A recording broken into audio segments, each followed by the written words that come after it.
Hello and welcome to the Computer Game Show. My name's David Turner and I'm here with Matt Murray. Hello. Sean Bell. Hello. No James Farley this week. There's no James Farley this week. I didn't catch an excuse. Did you catch an excuse, Sean? Tired, I think. Had a busy week. He's tired. He's tired. Oh, we're allowed to do that, are we? We're allowed to say we're tired, are we? No, he's a big sleepy bear. It's, to be fair, it is autumn now. It's getting cold. He's gone to hibernate. He's got his jar of honey. He's just, James Farley will be returning to the show sometime in April, so we'll look forward to with that. his cheeks full of nuts. Is that not? Okay, Matt. All right, fine. Is that how we going there, are we? I don't know. No, it's too early for innuendo. I think it's a little bit too early. So instead of James, we've got a fantastic guest this week. It's Janet Garcia. How are you doing? Hi, great to be here. It's fantastic to have you on. Now, I know our listeners, the vast majority of them will know who you are, but would you like to introduce yourself, who you are, who you work for, what you do? Sure, I'll give it a shot. My name's Jen It would have Garcia. been awkward if you'd have said no then, wouldn't it? We just sort of had to carry on. Yeah. No, I don't want to introduce myself. Let's Yeah, get I'm on with not it. Yeah, doing just that. having the gall of I need no introduction. But what's up, y'all? I'm Jen Garcia, aka Game Odyssey. That's my handle across the internet, and I am a freelance critic and content creator. I currently work with Kind of Funny and MinMax. On Kind of Funny, I am one of the co-hosts of PS I Love You XOXO, Kind of Funny's PlayStation podcast. I'm also on Kind of Funny Games Daily. Over on MinMax, I'm part of our pillar podcast, The MinMax Show. On my own, I do a weekly news show called Game Odyssey Weekly. I also run an outlet called Pen to Pixels. It's basically just me, but eventually it'll be more people, where I do reviews and features. And I run an advice blog called Game Industry Guides. I stream on Twitch. I'm trying to do a little bit of everything, but yeah, my primary focus is playing games and talking about those games. What's your Twitch channel? At Game Odyssey. And it's basically, I'm a variety streamer, so I stream a little bit of everything. This year, my focus has been charity streams on Tuesday while playing indie games, a lot of Animal Crossing, and I have done Best of 2021 watch where I play the latest games in search of the greatest games. So that's where I'll play stuff like, when Forza comes out, I'll play that. When whatever the big release is, if it's a slow month, maybe it's a smaller title. I played The Medium on there. I played Biomutant on there. I played Pac-Man 99 at one point, which I guess came out last year, I think. So yeah, usually whatever the big release is, I'm playing that. And I've gotten through a lot of games that way. Nice. And just a quick question before we move on to our Patreon producers. How long would you say is an acceptable time to move into a new place and put up curtains? How soon should those curtains be up? It depends. Am I allowed to ask follow-up questions? Do you already own curtains? Right. He didn't. No. I mean, I don't. Completely I don't hypothetically. No, whoever I it own is, nothing. they don't. To be the curtain honest, rail isn't up either. I would say what's appropriate would probably be it'd probably be pretty soon, depending on how much you need the curtains. You know what I mean? It's like a triage situation. Because I moved in, actually, I moved to LA. I want to say, I think it's been over a year now. So I don't know if it was this year or last year or what. But when I moved in, I don't think we had curtains for a really, really long time. And then when we did get them, they're too long for our window, and we're we should get these tailored, but we never did.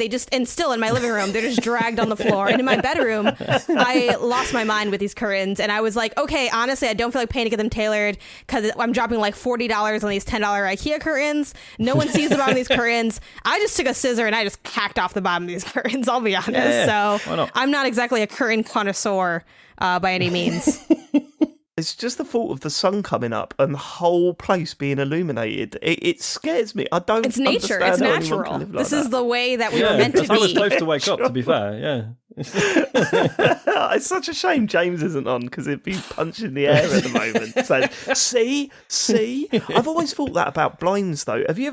Sean, have you ever bought blinds where it says on the packet you could cut them yourself? And I just thought that's far too much of a job for a normal person. You can't do that. It's just take a hacksaw to them. Why didn't I think of that? Oh, because it'll be an absolute mess. It'd be awful. Back in the day when I was a kid, we had installed, my dad had done it, had installed shutters on the front of our living room window because we had a lot of sunlight that came in, and we had a really big TV. But that's not a flex because it's a really old TV. It was an 80s TV. So when I was a kid, it was oh, what a great TV. But as you got older, you're just why is there so much of it in the back? Because it's just gigantic. And why is it so hot? But you can see yourself on a sunny day. You see yourself in the screen, and it sucks. So we got shutters, and then we could finally really enjoy the TV because it was that bright. So I will say the ability to create true darkness is something that I aim for. And even in my current life, I don't have it. Like we have like so many little lights. Like I have a Go XLR Mini on my desk, and we have like the router in my bedroom. And it's like, I literally every night, I'm not joking, I'll take like a towel and just block out all the little pieces of light. 'Cause I'm like, I can't sleep in these conditions. Yeah. How did we play games when we were kids, Matt? I mean, I remember it was a genuine concern for resting a cup of coffee on top of the telly. Don't do that, because if it spills over, it will go into the back and blow it up. Who's doing that? Resting a cup of coffee on Why top are you drinking a cup of coffee when you're like 12 years old? Yeah, me. Brew a pop before middle school math. I had a really tough paper round. I really need my cappuccino before double maths. But how did we play video games when we were kids? Because those screens were so reflective, it was unbelievable. I mean, I'm you sure couldn't see anything. I'm sure I've said this before, but I'm old enough that our first, like the TV that we got to play games on was black and white. Yeah. Which, I mean, I don't know. It's partly an age thing and partly just a not having much money growing up thing. But yeah, at Christmas, the big treat was we got to take the Commodore 64 downstairs and plug it into the colour TV. Woo! So you could see the red and blue and yellow, and that's about it. Because like we were playing Spy versus Spy, and we were like, "That's why we keep dying. There's quicksand everywhere," and we couldn't see it in black and white. It was. Well, I mean, I think I said the same story at the time, but I remember having the remote control on a wire, like it was a Mega Drive or something connected to the telly. Yeah, it was a little, I don't know, little door on the side of the telly, and you opened it up and pulled this, like, I don't know, what's that's this? great though, isn't it? Because you can guarantee there were so many people who brought that home and were like, guys, check this out. Watch what I'm about to do. Pulling the remote it though, Sean. Yeah. We never lost it. Oh, I that's wasn't true. pulling up bits of the fucking sofa to try and find the fucking remote anymore. So, you know what I mean? It had its advantages. Now that you say that, maybe, I might just get a bit of bungee cord or something. What's wild though, if you have like an Apple TV, bungee cord. Your remote could just be your phone. Like we have an Apple TV on my living room TV, and like I'm like, where's the remote? And then like my boyfriend will just be like, oh, I'll just do it off the phone, and I'm like, what's happening? Yes. I can do that direct to my telly. I've got an app, but the thought of getting the phone out and loading it up, for some reason, that's too much for me. That's how lazy I've got. Actually, booting the app up is too... Oh, it's connecting, is it? Right, all I want to do is go on Dragon's Den and walk in and go, here's a remote control for the telly. If you whistle, it beeps. Boom. Or you know, if you press a button on the telly, it makes the remote make a sound. Give me £1 million. That's a genius idea, right? I cannot believe I'm not rich. I can't believe just I'm not rich. attach an AirTag to it, and then you can just AirTag everything in your house. Yes. Yeah, I use Tile, and it's a lifever. Like the amount of times. You use Tile on the remote? Well, not on the remote, but now that it's come up, I'm considering it. Just tile everything until your whole house is beeping at once and you can't sleep at night. Pretty much. Yeah. Just like this huge drop-down list of devices. Hang on, remotes. There it is. Dad, why have you sellotaped this bit of technology to my forehead? Because you keep going missing, son. All right. Okay, so we'd like to start the show by announcing. I mean, apparently, Janet, we'd like to start the show by talking about curtains and losing the remote. Why not? It's a good. Yeah, I like starting the show like that. Yeah, look, you've heard of all these people, Janet. I get it. They're the full Nels crew. They're the most famous gamers on the internet. So but we've got to say it. It's a contractual obligation that we got to go through. They're the Patreon producers this month. They're the full Nels crew. They went full Nels. Aaron Patrick, the QuickBooks chap, Simon Nelson, Tom S, Jack Oven, Moomin Biscuit, Dave Ernsberger, Colin Brown, Gazman, Palace of Shite, aka Gabby Pereira, Graham Mackay, Rocketman76, Rex Reese, Happy Birthday Sam, Love Neil from Bitch in Sync. That's 3 months going. That one. 3 months. Grey Dragon Claw and Fred Fenge. Thank you so much for supporting us on patreon.com/TCGS. We really do appreciate all the help. Various different tiers. If you can't go full Nels, you could get a bonus show. You can get the talks over this month. What's the talks over, Matt? Because it's the most exciting thing I've ever heard. So the talks over this month, which is actually happening this Saturday at 9 p.m. I need to send out a post on Patreon. Obviously, we're talking over Dave's television debut in That's right. in 1980. 1988? I think it was 1988. Yeah, so I was 4 years old on a game show. He was on the game show Raise the Roof. So we're talking over that. And then afterwards, we're doing what Sean's now called the milk race. And Sean, James, and myself are drinking 4 litres of milk as quick as we can. No, 2 litres. 2 litres. 2 litres. Right. Yeah, it's only 2 litres, but it's still pretty bad. This has rapidly got out of hand, hasn't it? This is stupid. You text me. So last week, Janet, 2 members of this show, Sean and James, who isn't here, were bragging about how they could down 2 litres of milk. No, hang on. Problem. No problem, you said. It was a slow news week. Yeah, it was a slow news week. And what did you text me the next morning, Sean? I can't remember the exact wording, but long story short, I got litres and pints mixed up. Oh no! So 2 litres is about 3.5 pints. Yep. So which isn't quite the gallon that I thought it was, because the TikTok thing was a gallon of milk that you had to drink as quickly as possible. And what's a gallon compared to? That's a lot. I don't know, but we're not doing that. That's like double, I think. Okay. I don't know, but I know. Yeah. So someone messaged us saying if we could do it in one sitting. We're like, well, what's one sitting what's the really? sitting? Anyway, it got out of hand, and now this Saturday, after the talk's over for patrons, we are going to be doing the milk race. The thing is, people are going to see this out of context on Twitter, and then they're going to be like, "Oh right, they're so desperate for clout that they're all going to drink way too much milk and be sick on the internet." It's like, no. I thought I was volunteering to drink a relatively reasonable amount of milk. Sean, that wouldn't be entertainment. Do you have to finish the milk? Yeah, you've got to finish it, Janet. Yeah, we've got to finish it. Yeah. How long do you guys have carved out for this? Well, this is the thing. The stipulation was that it was in, quote, in one sitting, but we haven't really agreed what that means. Well, so we changed it. So instead of one sitting, you're all competing against each other to drink it as fast as you can. Yeah. So I think I'm going to tortoise and hare it. I think I'm just going to take it easy. Matt's too competitive. He's definitely going to try and down Matt it immediately. Will be throwing up halfway, and he'll be a wreck. Yeah, I'll definitely. I don't know what James. I mean, apparently James's strategy is to bring like cookies and stuff. So I've no idea what he's thinking.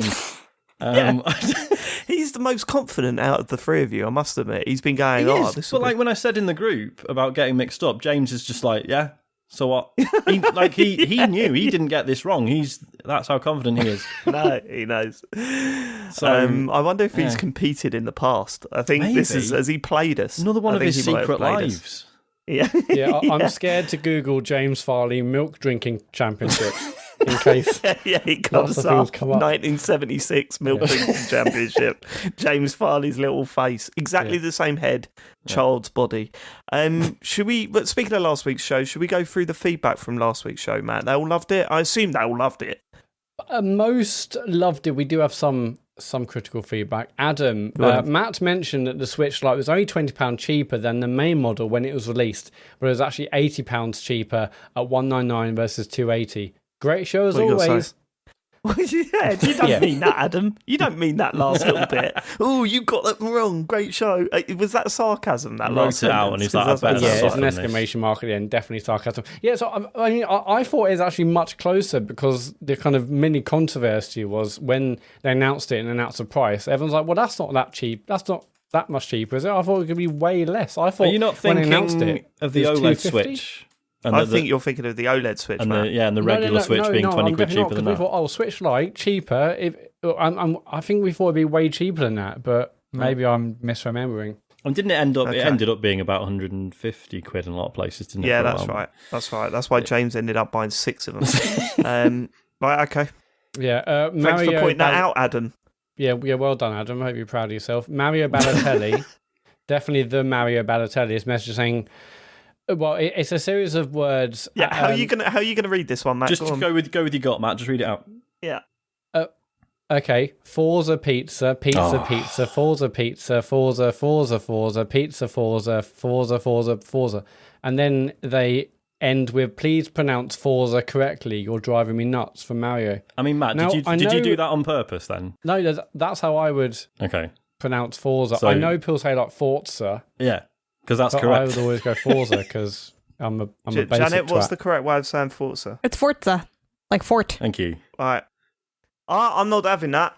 I'm calling it Forza. They're going to have to change. What? I ain't changing. I was looking at this like right before y'all read it because I'm like, what? I was curious. I'm like, what is this person trying to correct? Are they trying to say it is supposed to be pizza, like Forza? Because I'm like, it's not. And then I googled it because I'm like, this has been like confirmed as a thing. And yeah, the team tweeted out from Motorsport, January 26, 2019. We really, really want you to know it's pronounced Forza. This is fancy. I can't change now. Yes, you I can. can't change now. It's Yes, fun you can. because it's I can't, fancier Sean. sounding, you know? Forza. Yeah. Dave, can you not Yeah, just but can your brain not just like, oh, that's new information, I'll assimilate that and act upon it? Is that not a function that you... No, Okay. my brain doesn't go there. It goes, it must be everyone else that is wrong. I stick to What's that, Ubisoft, the though. The Ubisoft thing. Like, it's Ubisoft. Ooh. Like, Yeah, I can't change it. I can't change. The Pokemon was another one that we've gone through. That was in our time. one of mine that I eventually let go of because it was... Yeah, well, no, that was your fault. I was getting it wrong because you corrected me, so I changed, and then everyone said, "No, Dave, you're doing it wrong." Why and you calling went, "Yeah, it you are Pokemon?" doing it wrong." Yeah. And I was like, "It was your fault because you said it was Pocket Monsters." So every time I thought of that, I thought It Pokemon. is. That's the thing, Dave. It's But correct. no one says it's just... Pokemon. Yeah, I know. No one says it like that, ever. But I did for a long time. Yeah, Because I was so I'm adamant. renting everyone I'm around. so adamant that I was correct, and I've given Look, up. I'm a bit thick, Sean, and Yeah. I rely on smarter people to put me right. And what you've done here is you've betrayed me because I've misled you a you. smart person.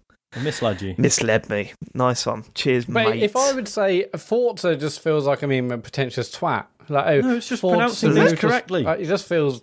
No, I call Forza. it Forza. Okay, Anyway. right. Do we have to say it like that every time? That interesting. Okay. If someone says pronounce it like that, that's how I have to do it. Yeah, Forza Motorsport. Anyway, But it's not Okay. like. But it's such a slight change. It's not. It's got to be better than Ocarina of Time, right? That's true. From But James like, Farley. You know, if someone says, "Oh, we're going to a Michelin star restaurant tonight," you won't go, "Well, actually, it's Michelin." Like that's. I know most people aren't going to say it like that. So How did you pronounce that? Michelin? No, the first one. Michelin. Michelin. Yeah. Michelin. okay. Okay. Some All people. right, some we're getting people. that Some one people wrong go as well. halfway. Some people go with Michelin. Sorry, man. Yeah, you're right. Okay, right. Let's move on. Let's Let's definitely talk move about on. some video Milky games at some point. Sarah has messaged, "Hey, old boys. This is about the 2 litre milk challenge. Oh, On your good. 2 litre of milk challenge, does 2 litre plus of ice mocha from the supermarket milk section count? Because if it does, I can tell you, it's more like a sugar rush than a drunken stupor." No. I mean, I Because suppose again, sorry, Janet, someone messaged saying, "Oh, if you drink all this milk in one sitting, it's like you feel drunk," which I don't believe. Yeah, that was it. No. Yeah. as You in, probably feel you just feel sick. Yeah. which is also like drunk if you drink enough. But Yeah, I suppose it is bang on. Yeah, actually. we're back Yes, to square exactly one. right. Yeah, so I mean, I'm not worried, but what if it goes wrong? They continue. Please tell Curtain Rod, that's James, that people will have a squiz at the no curtain bedrooms more often than they assume. But no, more often because they assume you're exhibitionists instead of just lazy and hoping to watch a session of Hide the Curtain Rod. This is nonsense. What is there? Who did anyone pre-read this? No, The fuck does this mean? I just put it was just put in there. Let's move on. You know what? Thank you for the feedback, Milky, but No, Milky. Why don't mess thank this ever them? again. Milky, you got it wrong. You misjudged it. We don't know what you're talking about. Just have a little, before you hit send next time, have a little think. All right? Have a little think. Yeah, Simon. Hi team, just want to congratulate you all on the recent Twitch content and remarking how brilliant the streams have been. Watching James make his way through Dark Souls 2 has been my highlight, and I'm surprised every week how well he has been doing over such a short period of time. Every stream is massive progress, and his never say die attitude is refreshing. That doesn't sound like James. One thing James said on the stream was that his character was rolling like him, and I wonder if James could demonstrate this during the next talk server while perhaps downing 4 pints of milk. Happy to donate to charity per roll. From Simon. Add it to the list. This is going to be the greatest stream of all time. Add it to the list, Matt. I mean, we can't do this because, as we all know, James never wears pants when he's streaming. That's a good point. That's a good point. So I don't want that. nude from the body down. Yeah. We'll have to get some from the blurring body ready down. on OBS. As opposed to From the waist down. And no one wants to see that rolling. But maybe on a live show. Maybe we can get him to do it on a live show. But you don't think that everyone's a fan of James these days? Like, he really has become the breakout hit of the podcast. There's no doubt about that. Shame he's not the breakdancing hit after he regaled on that request to do breakdancing at a live show once. Oh, maybe he can incorporate it into his breakdance. That's true. We'll work it out. Don't you worry. That's a good idea, Simon. Thanks for the email. Yeah, we talked about Forza Horizon 5 last week. Garrison Savannah just wanted to clear up the fast travel boards don't give you locations to fast travel to. They reduce the initial cost of 10,000 credits per fast travel for each board you smash. Before you buy the house and actually fast travel anywhere, you can only travel to houses or festival sites. Also, there are definitely seasons. Yeah, in the week, Dave was like, hey, there are seasons in Forza, and I hadn't got to that part, clearly. Or it just wasn't... Oh, no, I mean, the game wasn't technically out by that time, so maybe that's why I didn't see it. Also, don't brazenly say it doesn't have seasons. It didn't have seasons when I played it. Okay. Garrison continues, yeah, there are definitely seasons. Summer, wet season, ends on Wednesday as we go into autumn, which is storm season. There are also a longer series with different rewards, which last till about the 7th of December. Shout out to Matt for creating the TCGS club. Not sure what it's all about, but it's nice to see some names on the leaderboards when I do stuff and see some familiar drivatar names in races. Shawn's drivatar in particular has pulled off some real dick moves in a couple of races. Enjoying the awesome podcast and other bits and pieces as usual. Thanks, guys. Yeah, cheers, Garrison. Go on. So pre-launch, I don't remember seeing seasons, and I also knew they weren't as dramatic as they were in Forza Horizon 4, where, you know, say, hey, it's winter and lakes are frozen over, etc., etc. You didn't play enough with Forza Horizon 4 because that stuff wasn't dramatic at all. It was just a little bit of snow in this one, and I mean, it affected handling and stuff, didn't it? But yeah, the bits that you know in Forza, how every bit of water is like, you know, an inch deep, so that you can drive through it. Yeah, that was just that you just drove on top of it for winter. It didn't really change much. Oh, shame, yeah. But also, like, now that the proper season, not seasons in seasons in of a year, like the current season of content is in now, there are like different like things for summer, autumn, winter, etc. So it's because I was playing it before it came out. I think we can all agree there. Well, there's no way of checking. So let's stick with that.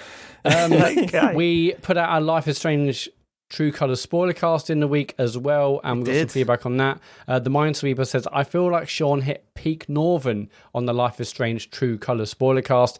Is sending your kids down the mine to earn a living still a thing north of Birmingham? I mean, that's a very offensive stereotype. It is a stereotype, but a funny one. I didn't have send you played, him. Janet, have you played Life is Strange True Colours? Yeah. So we did the spoiler cast, and we tend to argue over our decisions. In season 2, Matt was stealing everything in front of the child, including Choco Crisps. Well, to protect my younger brother. Yeah. No, all right, okay. I'll do whatever it took. Janet, whatever it took to just survive and keep my brother alive. I don't care if there's a Choco Crisp in a car or there's something in the park where everyone's put money in to pay for parking. I'm taking it. It's not nailed down. An honesty box. But the revelation on for this one was, the decision at the start of the game where Ethan tells you he's going to the mines in the mountains, and you've got the choice whether to tell the parents or not. Sean decided not to tell the parents for some reason. What was your choice, Janet? I told, for sure, because Well, I don't want to re-spoil it that people about the spoiler cast, but I felt like only bad things can happen if I don't say anything. Exactly. Yeah, especially in a game. Who cares if this kid likes me or not? He's 12. He doesn't know what he's doing. Well, Sean wanted a friend. I cited the kid liking me as my actual reason for not wanting to let him go. I mean, I definitely didn't want to have to be a snitch, but he put me in a must snitch position. So I was like, all right, we got to do this. Kids do stuff all the time that they're not supposed to. I know. And it's usually fine. But Janet's raised a good point there. This is a game that's all about dramatic moral choices, right, that have big consequences. And if a kid goes, I'm going to go and play some dangerous mines, will you tell the parents? Nah. Like that Yeah, is but not it's the like- And then, right like, if something process, happens, can you Sean. imagine me being like, oh, he did mention something about that? I wanted to be cool. I wanted a friend. Now that you mention it, I think he did head off that way. On the results screen, it was quite an even split. All right. It's just that we haven't met anyone else yet who agrees with me. Sure, I put him in a lot of danger, and his parents didn't know where he was. But on the flip side, he's just followed me on Twitter, so Yeah. He's my best bud. that's a +1 on the number of followers there, Sean. Well done, mate. Also, right. Chris messaged about this as well. The dollar in the LARP section of Life is Strange 2 Colors, the dollar was one of the collectibles throughout the game, equivalent to the photo opportunities that Max had in the first game. There were 5 per chapter. If you use Alex's focus, motion, empathy powers on it, you would have got a flashback and a bit more backstory. Oh, what? I can't believe that. I did not know this. I don't know either. I did not know this. So please, Oh, well, that's everyone me go on and listen YouTube to our tonight. spoiler cast that we just put up. Yeah. You'll hear us berate Sean and get confused over a dollar that was on the floor. Yep. Oh shit! I wish I'd known that. I wish I'd known that. Knew knew that. I wish you knew that too, David. I want That is to it for feedback. I want to do that bit again. Yeah. Okay, cool. That's it for feedback. Go to tcgs.co/dear TCGS to leave your feedback or any questions or whatever you want in a way, you know. No news goblin this week, but we got the news boggling. It's Sean Bell. Bong. People are selling their Elden Ring network test keys on eBay. They are, aren't they? This They're was- going for a pretty penny, Sean. Well, yeah, up to $260 people have been getting for them. This was really surreal because I got one, and it, I just requested one, same as anyone else, and then Yeah, all right. And then- That's what someone who's got a suspicious past would say. no, I just What did you do, Sean? well because Yeah. some Did you kill a people man? who listen to this sometimes get the mistaken impression that we have like quite a lot of access, and we really don't. So this this is just me, applying as a member of the public, and and then the code arrived. And I was like, because I got one, I was like, oh, cool, everyone's got their Elden Ring codes. And then went on Twitter to see everyone kicking off about not getting one. And I'd already redeemed it. And I was a bit like, I'm actually barely going to get a chance to play it. Maybe I should have just flipped it on eBay instead. But yeah, just what a strange... People seem angry that they're flipping it, right? And people seem angry that it's on eBay. I genuinely don't see a problem with this. Am I missing some sort of moral issue with this? Because I don't see a problem with it at all. It's If it definitely was- like somewhat exploitative, but then I get if you're only exploiting someone who knows full well they're about to pay $260 for something that was free. Is that I don't know. But my point is this. If it was like, say a PS5, I understand the moral problem with that. Mm-hmm. They're trying to release them. They're trying to get them on the shelves. People are buying them and flipping them on eBay for a huge profit. Yeah. And that means that people that are trying to get their hands on them, you're limiting their ability to do that. Yeah. Or, as you say, exploiting the people that, would pay that extra money because it means that much to them, right? I get that. Mm-hmm. But this is like a really limited release. They're not going to release anymore. Oh, they might do, but they're not, at the moment you can't just get hold of them. Like, if you're not going to play it, whack it on eBay. That's not a problem, is it? I don't know. Yeah, I mean, obviously, I would like to think that if I'd realised I was barely going to get to play it, I would have just given the code to someone else who actually was really excited about it. Yeah, you would have given the code to someone else for a certain amount of money during a transaction. You're giving enjoy- someone else after 3, 5, or 7 days, and the person has to have a good feedback rating. Well, yeah, just give it to someone else. I'm just looking at the Eurogamer report on this, and they have pointed out that some of these eBay listings don't include shipping. Some of them are charging an extra $14.95 for shipping. To ship what, an email? I mean, it is very expensive sending emails these days. It's a lot of effort. Electricity, man's gone up. Yeah, It's emails true. don't It's cost gone up. It's gone up. It has gone I up. was curious. Now, is it wrong? I would say, there's a lot of things that are wrong in capitalism. I wouldn't really be rushing to pick this as my number one. We've gone too far. I think we've gone too far in a lot of other ways that don't have anything to do with games, and some that do. But keeping on the topic at hand, I mean, I think it's more petty than anything. It's the fact that y'all even thought to do this is like next level hustler, to the point where it's like, I kind of hate you. You know what I mean? But I don't have a personal problem with it because I wouldn't be buying it. You're not stop. And I also don't think, and I don't know, maybe if you did this, it's a little bit like more slimy, but I don't think people signed up and said, maybe they did. Maybe they signed up like hoping they would get it to flip it, which I guess inherently does, lead into that, like, you stopped, the real fans from getting it or whatever. But like, I don't know. I think it's unique to this game. Like I don't think we'll see this with like a lot of other of these beta. No one was like out here like, well, I think Rise Republic was open to everybody, but like flipping their Rise Republic beta key or something. I did look though, because I was curious. Give like that way for free. People sell stuff on eBay all the time, but what actually gets sold? So when you filter, you can hit like sold listings to see what actually sold. And I think that's like a little bit more grounded. Like one sold for $15. For sure. Like that's pretty chill. One sold for $250 though. Like people are out here like turning this Elden Ring network test into like a Switch Lite or not a Switch Lite, depending on the correction from earlier. So I don't know. And like obviously the people buying it are that rich and that into the fandom that like they can do that. Like I would never, even if I was rich, I still wouldn't do this just because it's too much for me. But I don't know. They found a demand and they filled that demand. Like it is what it is. Entrepreneurs, if anything. Do you remember those? Do you remember those YouTube videos where there'd be a new iPhone out that was hard to get hold of, or a new console, and some bellend would queue up for one, buy one, and then smash it in front of the queue? Do you remember that? Yeah. There was a spate of them.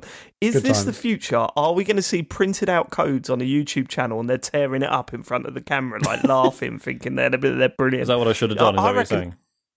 I should have done that. Oh, why didn't we do that? We should have done that. It didn't even have to be a real code. We could have just got a bit of paper and ripped it. No one's ever going to know. Oh, fuck. Yeah. We missed out there, mate. That would have gone viral.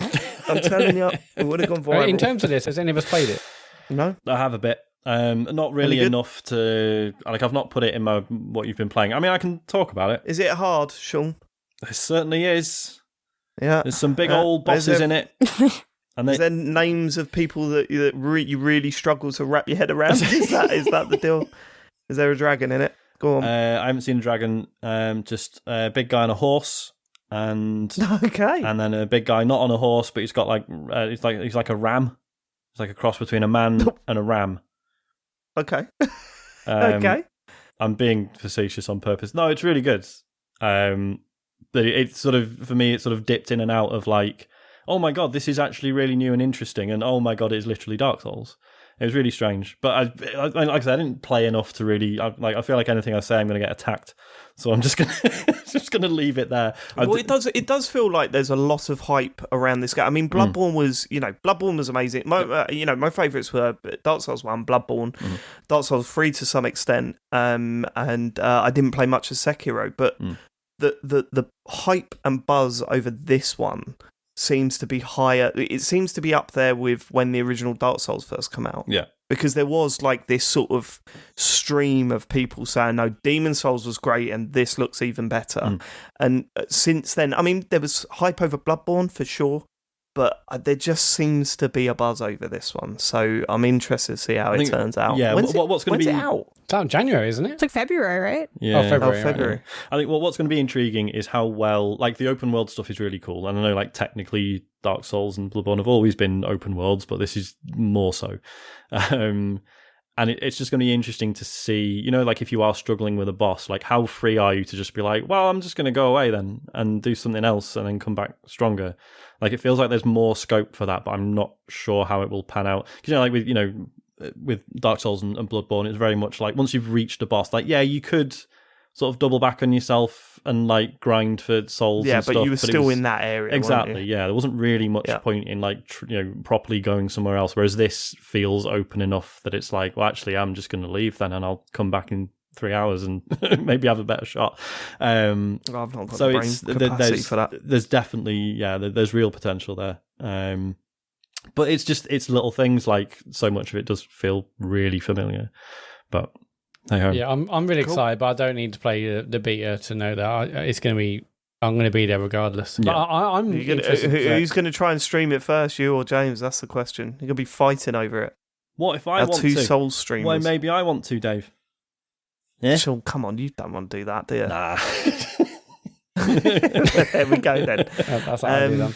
I mean, I want to know like how much George R. R. Martin has written, how much of the story there really is, if we really get. Wait, he was doing the motion capture. He's the main character. I heard. Yeah, main character. He had the little suit on with the little balls on it. Telling you. Okay, I mean, that's what I heard. I mean, I'm there day one. Good, Sean. What's the next news story? Bong, Halo Infinite, the multiplayer aspect of it might be going live on Monday, which is 2 days ago by the time you hear this. I assume, that's helpful. Not to lift the veil too much, I assume this is going out on the usual day, Matt. We're recording early. Yes, but it's, normal okay, day, we're not going to, okay, fine. Yeah, so basically, I nearly took this out. James kindly still did the news for us, I should say. Cheers, James. And I nearly removed this because it seemed a bit baseless, but then there was a twist shortly before we started recording. So basically, this was initially people on Twitter and I think some streamers as well being like, we've heard something and maybe a bit of Halo Infinite is going to be out sooner than you think. And no one was really giving specifics or sources or anything, which obviously, they can't, I suppose. And it all seemed a bit odd. Like, is this one of those? Is it like, is it a Nintendo Switch Plus situation where everyone's going like, yeah, I also know something actually, but I can't tell you what I know. So I was going to remove it, and then there is a Halo Infinite Pringles promotion. Which is online now and very clearly has a countdown to the release of Halo Infinite, which is the 15th. Right. And like people have checked, the code on the site, and it's like, no, this is a date that someone's coded by hand. It's not referencing like an external source or something. This has been done on purpose, and yeah. So basically, the rumor is that the multiplayer portion of Halo Infinite is going to just mysteriously appear on Monday. Yeah, because there's also the Xbox, the Xbox anniversary special broadcast on Monday as well, isn't there? So the plan probably was to say, and it's out now, which is quite rude, to be fair. Yeah, but a bit of it is. I mean, personally, I'm more excited about the campaign, but I'll certainly play the multiplayer if it's out early. Hell yeah! No, I mean, why are they doing this? It seems really bizarre. It does seem a bit odd. Considering it's... Like, why would they go, a big portion of it's out now? Like, that just sounds odd to me. But this is always going to be free-to-play separate thing anyway, so if it's ready, get it out. It wasn't. I guess, it was all expected to... It sort of takes some of the shine off the big release date that they've been publicising for a long time now, right? I mean, it does. I mean, but I think it's different audience, and yeah, it would be nice for it all to be together. It would have also been nice to have co-op in as well, all on the same day, but yeah, it's exciting we get to play this early. I mean, I played the first or one of the early kind of insider beta alpha whatever they were, and it felt fantastic. Even there was only like 1 or 2 maps then, so for this to come out from Monday, it's a big concern if I'm going to be able to finish any other games now before the end of the year. Yeah, no, that's the problem, isn't it? I feel bad for anyone reviewing the game who like just has to time to start, hit publish on those first impressions articles, like reviewing multiplayer review in progress. Like that sucks. Yeah, when you start seeing in progress at the start of the fucking the headline or whatever, it's just to crack me up. You just go, someone is really having a bad day here. Someone's having a bad day. But we'll see. I mean, obviously, by the time has Pringles ever been wrong? Like, do we know what their credibility is? Well, exactly. No, they're not. That dude with the moustache is always bang on. What's his name? Does he have a name? This guy's hand on the pulse. I think Mr. Pringle. Is he Mr. Pringle? Listen, he is Mr. Pringle. Okay. You're absolutely right. Okay. And when he says it's sweet and sour in there, sweet and sour? What is it? No, sour cream and chive, isn't it? That's his name is actually, I did quick Google, his name is Julius Pringles. Oh my god. Oh, what a name. Okay. So wait, hang on. So I name my child. Wait, so if his name is Julius Pringles and they're named after him, so Pringles isn't a plural noun, so it's not a Pringle, some Pringles. It's just... No, it's just Pringles. Do you know what I mean? It is just Pringles. Yeah. But it's almost impossible to eat one of them. You know what I mean? That's true. exactly. That's true. No one's ever just had one. It's a moot Like point, who's isn't it? passing Because it's one impossible. singular Pringles? Yeah, I would like one Pringles, please. Fuck off, give me the whole thing. Yeah, I mean, in terms of like, have they ever been wrong, Janet? I mean, I'll ask you this question. Once you've popped, have you ever stopped? You know, I can't say that I have. Exactly. I think that's just confirmed. Halo's out on Monday. They have probably the most honest packaging of any chip. Because there's not really space left in the bag or in the vessel, the container. Well, they are, apart from... So for some reason, Pringles have gone up in price in the... I don't know if this is just a UK thing. Brexit. Here we go. I've fucking Brexit. I've mentioned this before. I can't believe Anyway. you mentioned fucking Brexit. But they're like... They're like, say like special price £2.50, and I'm like, special for who? There used to be £1. What happened? I don't... They're aiming for the upper class market now, Sean. Clearly. You're going to see caviar flavored People are going to have their Pringles Elden Ring come out soon, codes that they got off eBay. Pringles tan the other. The bourgeoisie, you know? They leak it, playing on their Gucci Xbox somehow. Maybe that's why everyone was selling the codes. Like, I need to buy some fucking Pringles, and they've seen the cost of them. It's ridiculous. Yeah. Right, what's next? Bong YouTube will now hide the dislike count on videos. I don't think they've actually implemented this yet, have they? But they're going to. I thought they had straight away. I never read a news article where it was like, this is activated now, but I could be wrong. Did you know there's an easy way to check, actually, isn't there? Just if you go to youtube.com, hang on. .com, wait, let me write this down. Let me get a pen. There's you'll be able to find out. But I've never understood the dislike thing. Awful, you know, if you know our history of the podcast, we originated way back in 2006 on a forum called RLLM UK. This is before the computer game show. We were called Joypod. We started on RLLM UK, and there's been this history of when they introduced the upvotes and downvotes thing. It was like a positive and negative you could add to each post. And I looked at that and I just said, what's the negative icon doing? Like, how is that helping anyone? Yeah, what is the point? I don't understand why that's a thing. Anyway, on that forum, they have since removed the downvoting. And I thought the same thing about YouTube. Like, I don't get what the downvote was for. Like, who is that helping? Yeah, it's like if you don't like the thing, simply don't say that you did like it. Like, what's so hard about that? I mean, obviously, this is interesting because, obviously, strictly speaking, this isn't a gaming news story. It's just that, obviously, gamers are some of the worst for the use of the dislike button. Officially. So it's just, I mean, it's a good move from that YouTube. and the Hot Wheels community, Sean. What's wrong with the Hot Wheels community? They are pretty prolific with their bombarding of content. Whatever. So I just a good idea. Amazing that it hasn't been done sooner, I suppose. But I mean, there's plenty of other places on the internet that have the same thing, right? Reddit's the same, I believe. There's upvote and downvote, everything. Upvote and downvote and all that sort of stuff.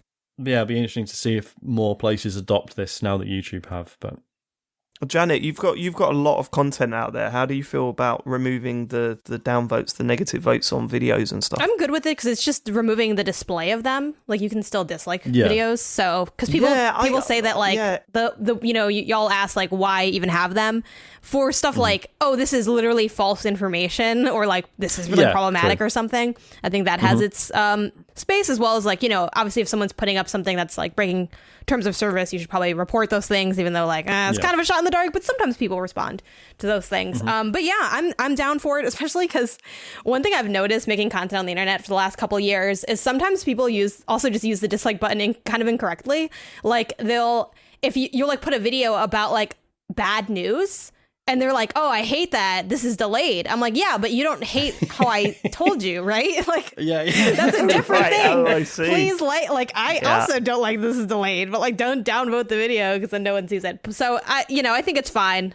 I kind of get that though in a different way. Like, when someone like posts a tweet on Facebook, my nan died or something. Are you supposed to like that? Well, now you can have that emotional reaction, so you can like sad, the little crying face, like sad react or hard react. That's just patronising, though, isn't it? My nan's dead. What are you doing that for? Just put my nan's dead. Thumbs up. Oh, shit. No, not thumbs up. I mean, the other one. Oh, bollocks. Yeah. Yeah, I've just been on the Call of Duty Infinite Warfare trailer. That's got it's I can still see the 3.9 million downvotes. Jeez. So Okay. Oh, right. Wow. That's helpful for everyone, isn't it? All right. Bong. This is a bit of a double whammy. So Steam Deck has been delayed by 2 months, and also Playdate has been delayed to, quote, early 2022. So the Steam Deck delay puts it into February. And yeah, I mean, I think we can all guess why. It's due to shortage of materials and components, as has been a problem for all the next gen consoles for the last while, and the Switch for that matter.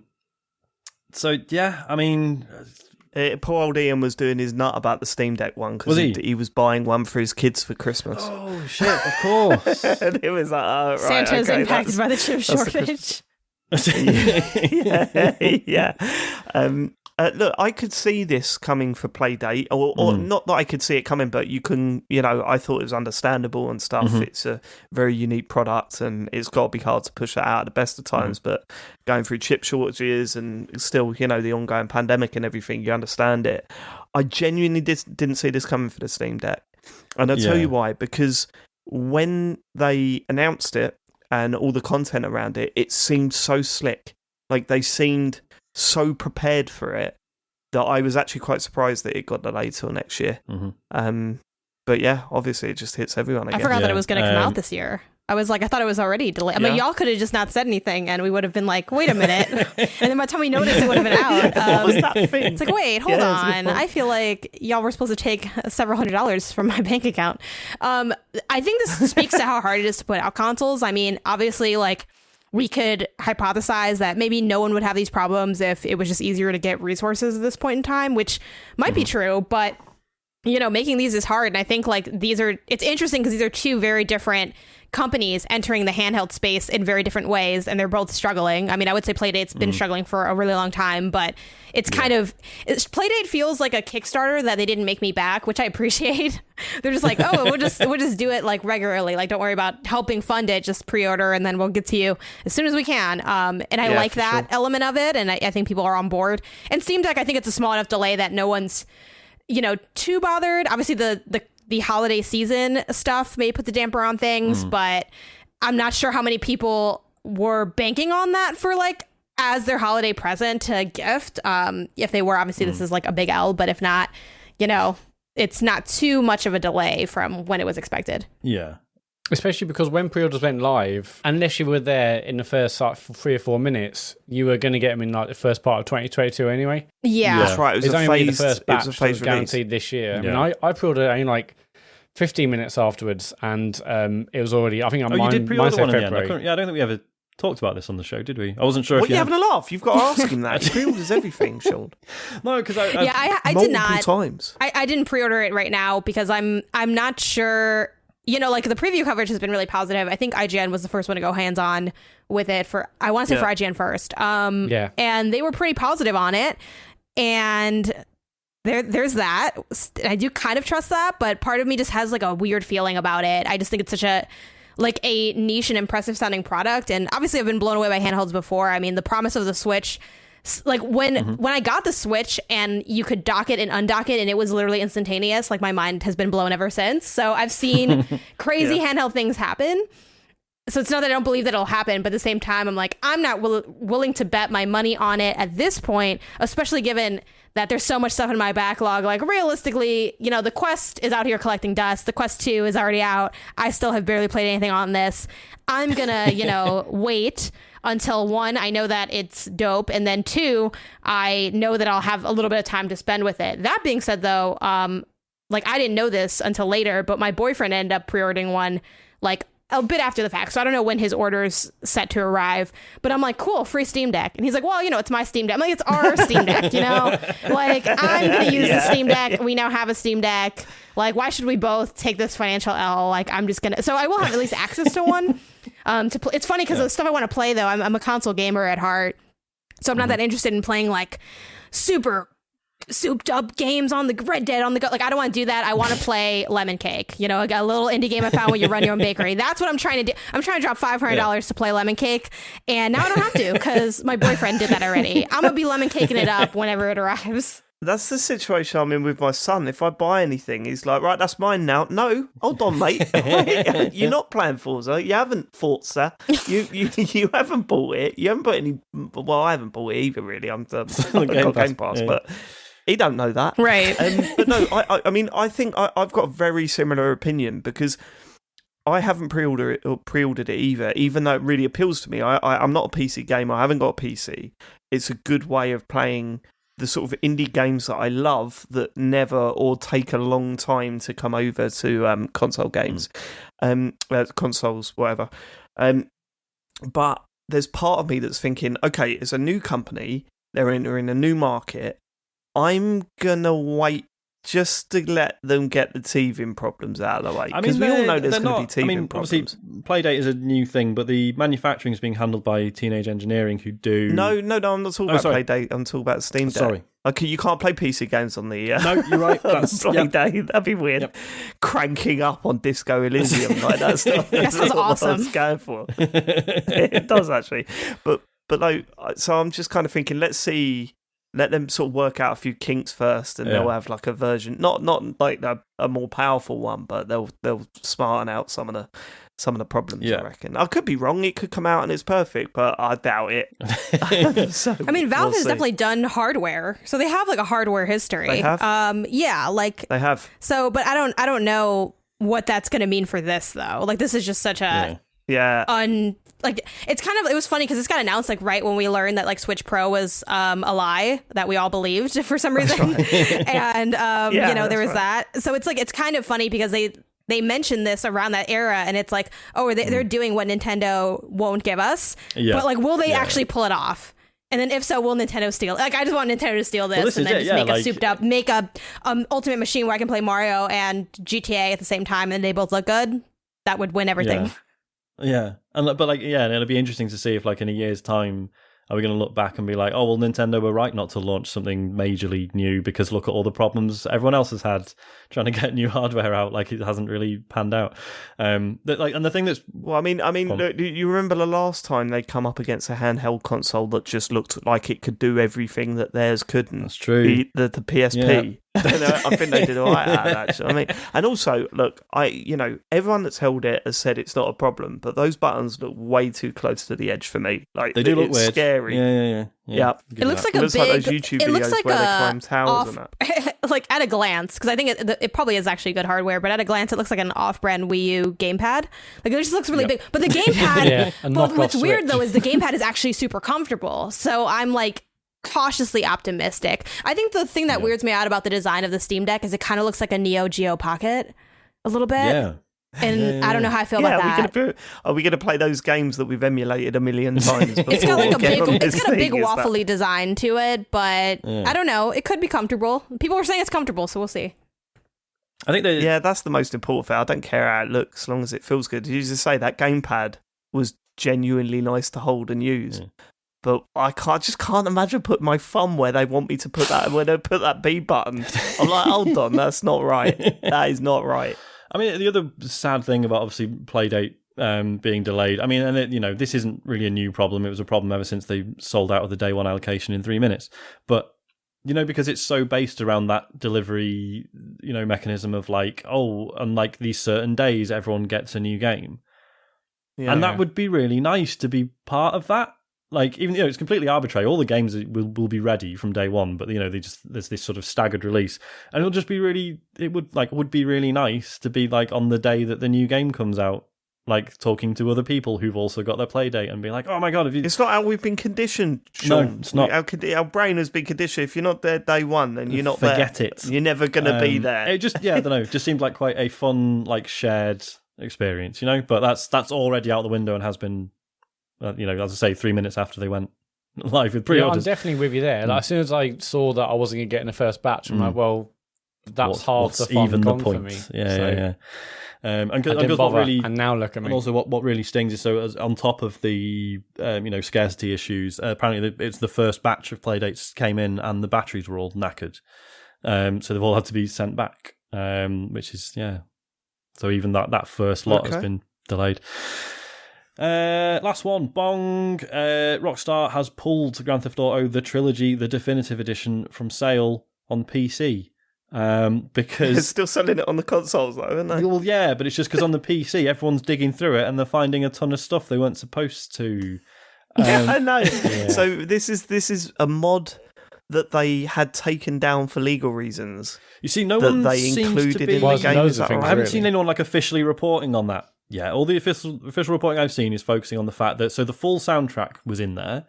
With certain tracks just being sort of disabled by code rather than just being removed. That's okay, right? Well, they're not legally, breaking. no. If they're not active, yeah, but legally they're still distributing. I'd say legally.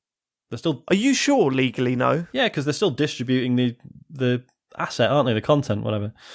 Yeah, but if you can't access that without hacking into the game, which you're not supposed to do I don't anyway. think the law cares. I mean, remember the whole hot coffee debacle? That was stuff that no one was ever meant to see. Which apparently is in there, by the way. If you want to go digging for well, it, they didn't get done for that, did they? Legally, did they? I can't remember. It's a $20 million lawsuit. Yeah, I did. Yeah, but was that what I'm saying? Is that in terms of it, that was a civil suit, wasn't it? That wasn't a. I don't remember. It was a long time ago, and I was even more stupid then than I am now. So even if I had technically seen the information at the time, it's long gone. From a legal standpoint, if they've got data in the background that shouldn't be in it but cannot be accessed or is being used, then I don't know where they sit legally for that. I'm not a lawyer, believe it or not. I don't know if I've mentioned that before, but I'm not.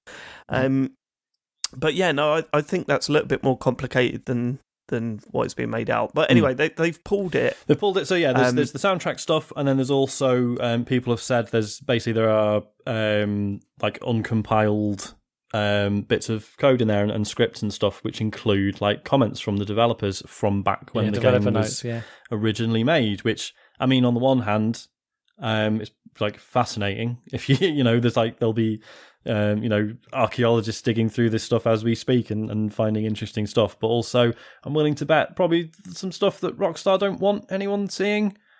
The things that people who work there might have said when they thought it was private. Not necessarily intended to see the light of day. Who knows? I mean, as a consumer though, Sean, are you not just looking at this story and going, boring, show me screenshots of the weird texture models and stuff? There is that. Because that's what I'm doing. Yeah.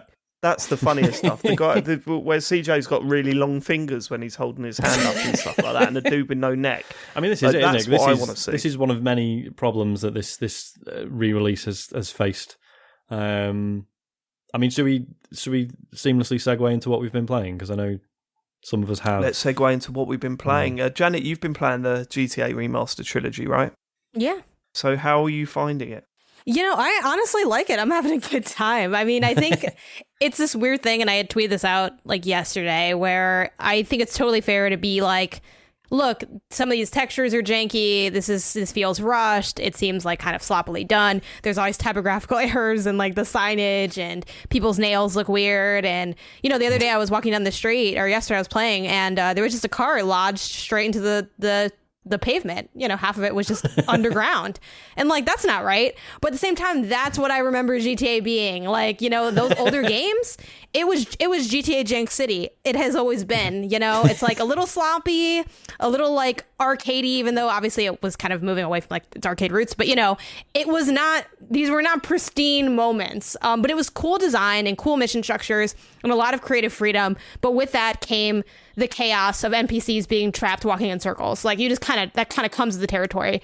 That said, I think it is fair to want more from this, and I think a remaster or any type of revisitation and polish should be smoothing out those edges, presumably, because otherwise you're really just putting a coat of paint on it. And I don't think that's as good of a remaster as what it could have been. So I understand people's disappointment, but at the end of the day, I'm getting in that ambulance. I'm picking up passengers, I'm like hanging out. I'm picking, someone's calling the phone. I'm picking up the phone. I'm in a boat. Does it control well? It doesn't matter. We're here. We're in Vice City. So I'm having a good time with it. But I do think that it's something that I enjoy as someone who has nostalgia for those games. I think if I had never played these games, I would not feel as positively as I do because I have that point of nostalgia to remember, oh yeah, the chainsaw mission where you like hack the guy up. I remember doing this, or I get this style and it speaks to me, as someone that played a bunch of those games when I was a kid. But yeah, it's a bit rough. I mean, to be fair, that's what I've heard. I've not played it myself, but what I've heard is people saying, yes, it is janky. Yes, it's got problems. I mean, the Switch version seems like it's full of more serious problems. Yeah, I'm on PS5. And there are some reports of, there are reports of the game crashing a lot and stuff like that, which is more serious. But when it comes to the look and all of that stuff, people are saying, yeah, no, it is a bit of a mess, but I'm really enjoying it still. That seems to be the general consensus of the people that I've been reading. I think the only negative I've heard is that the removal of the fog makes the cities seem like way more dead than they used to be. Just a big old square as well. That was the weirdest thing I thought. Yeah. It makes sense. Like in terms of it's obviously just how the engine works, right? Like if you have like bits of land sort of jutting out, then that's essentially like if the map has to be a square, then you're making the map much larger just for one bit of land, so it makes sense to completely fill the square. But yeah, when you look at it from the sky, it's like, that's the whole thing. It's just a huge square. Looks weird. Matt, so which one are you playing? Well, I played the first 40 minutes of all of them because I wanted to compare. Mm. Now, like the worst person at a buffet. just pick one. No, it's more like tapas. Just shoveling it all in your mouth, Wait, mate. what? Hang on. What does that? What That's does the whole that point mean? of going to the buffet. Are you going for like once? If I could get a normal meal, I would have ate something that tasted good. Like, you know what I mean? Yeah, just David. go one at a time. But you can't have half a plate of curry and half a plate of pizza. That's not how it works. What? That's what the buffet is. I'm doing everything at once and then come back for round two. Yeah, it's whatever your heart desires. So Dave, do you just go up? Dave, do you just go up to the buffet and be like, "Oh, there's the party sausages. I'll have 30 of those, please." Yeah, and then I go and have another meal. Like, I don't just cram it all on one plate. Like, you got beans on top of your Yorkshire That's pudding. half the joy of a buffet. Yeah. You can Chaos. You can just go wild. Embrace it. You don't have to conform to "I've got the meal." I can have all the food at once. Right, I'm above that. Okay, I'm above Well, that, Matt. you're not above it because you're going to buffets and having 30 cocktail sausages. Go on then. So San Andreas is absolutely my favourite Grand Theft Auto game. And for GTA 3, my relationship with that is that I played a bunch at a friend's house and then I played it later on my own. Didn't really like it as much, but obviously I knew how different it was at the time. And in Vice City, incredible soundtrack. I love the story, but I thought the actual location was pretty dull. That's mad. No, I that's widely agreed, isn't it? Like the landmarks of Vice City, it's just so flat. There's just not a lot there. Where story, music, all the atmosphere, Vice City is incredible. Vice City is incredible. No, it is incredible. But I'm just saying, I think the landscape isn't so good. So I start on GTA 3, right? Now GTA 3 starts and it's nighttime and it's raining. Now, I'm not sure if any of you have seen the rain in GTA 3. But it's so bad you can barely see what you're doing. Have any? It was like that back in the day, wasn't it?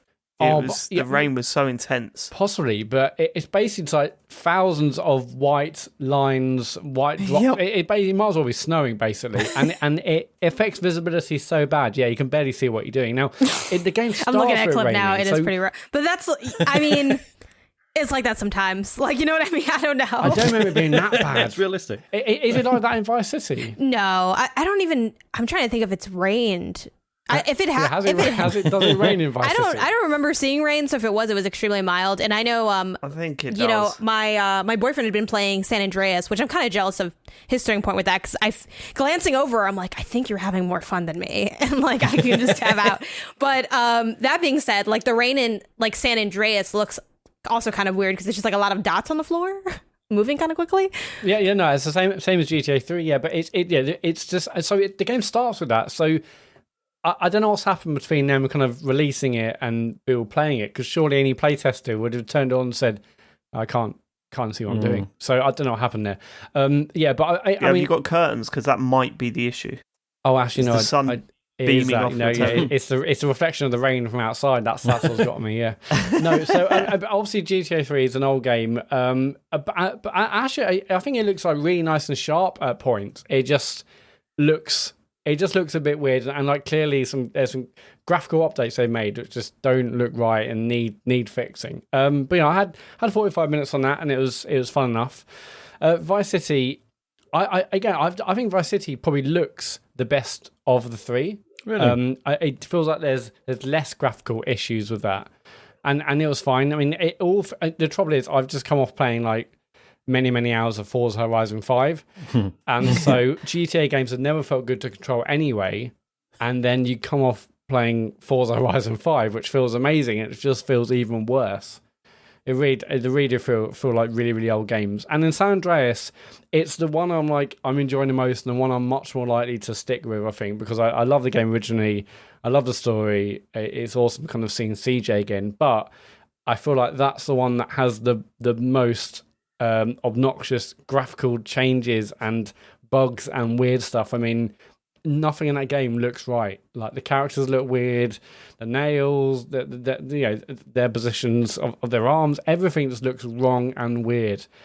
And I'm sure it's something they're going to fix. But that still doesn't get in the way for me of the vibe, of the music, of the story, which I think I'm going to continue playing, because it is amazing seeing it in much more high definition. Admittedly, the characters look weird and whatnot, but when the characters aren't looking weird, you're just driving down the street and you get a nice reflection stuff on the car, and it does look obviously incredibly crisp. I'm like, this is awesome. This is what we basically wanted. It's just everything else around it is just a bit of a mess. I agree that Vice City looks the best. I think part of that is because of the location, it's just more bright and vibrant, so when the neon lights hit at night, it looks really pretty. Versus just glancing over again San Andreas, because it's playing in the background of my life now for the rest of the weekend. It's just the tone is just very dreary in general, so I'm like, is there just no sun in Compton, in fake Compton? Because it's just gray for so much of the game, and I think it adds to how droopy it all feels a little bit, I mean, if I remember correctly, back in the day, you had GTA 3, that was obviously a proof of concept.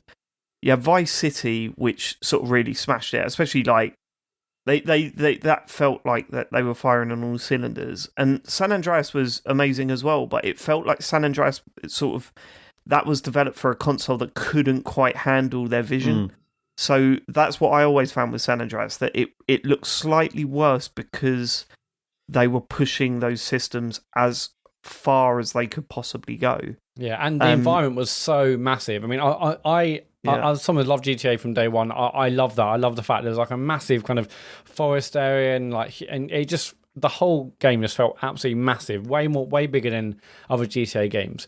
But some people had issues with that, the fact that it took ages to get from cities to another city, and in between is kind of middle America and all sorts of stuff. But I absolutely loved the little towns you would go through, and the huge kind of forestry kind of areas you go between cities. I thought that was amazing, and the fact you can do it on bikes and all sorts, it was part of the appeal for me, for sure. And I thought the story was great as well. It's funny, because obviously with GTA 4, which was when I sort of came back to it after I played 2 and then 4.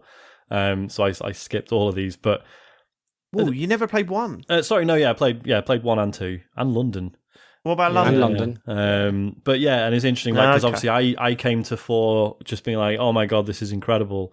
Whereas a lot of people, as you say, David, because San Andreas, everyone loved it, but there was this sense that it was almost too good for the hardware it was trying to run on. I think everyone thought 4 was going to be oh my god, it's going to be that, but more fully realised. Whereas actually GTA 4 was sort of pared back quite a bit in comparison. Well, the thing with GTA 4, the complaints at the time when that game came out was that San Andreas went nuts, right? Wasn't there really silly, jetpacks and stuff like that in it? Yeah.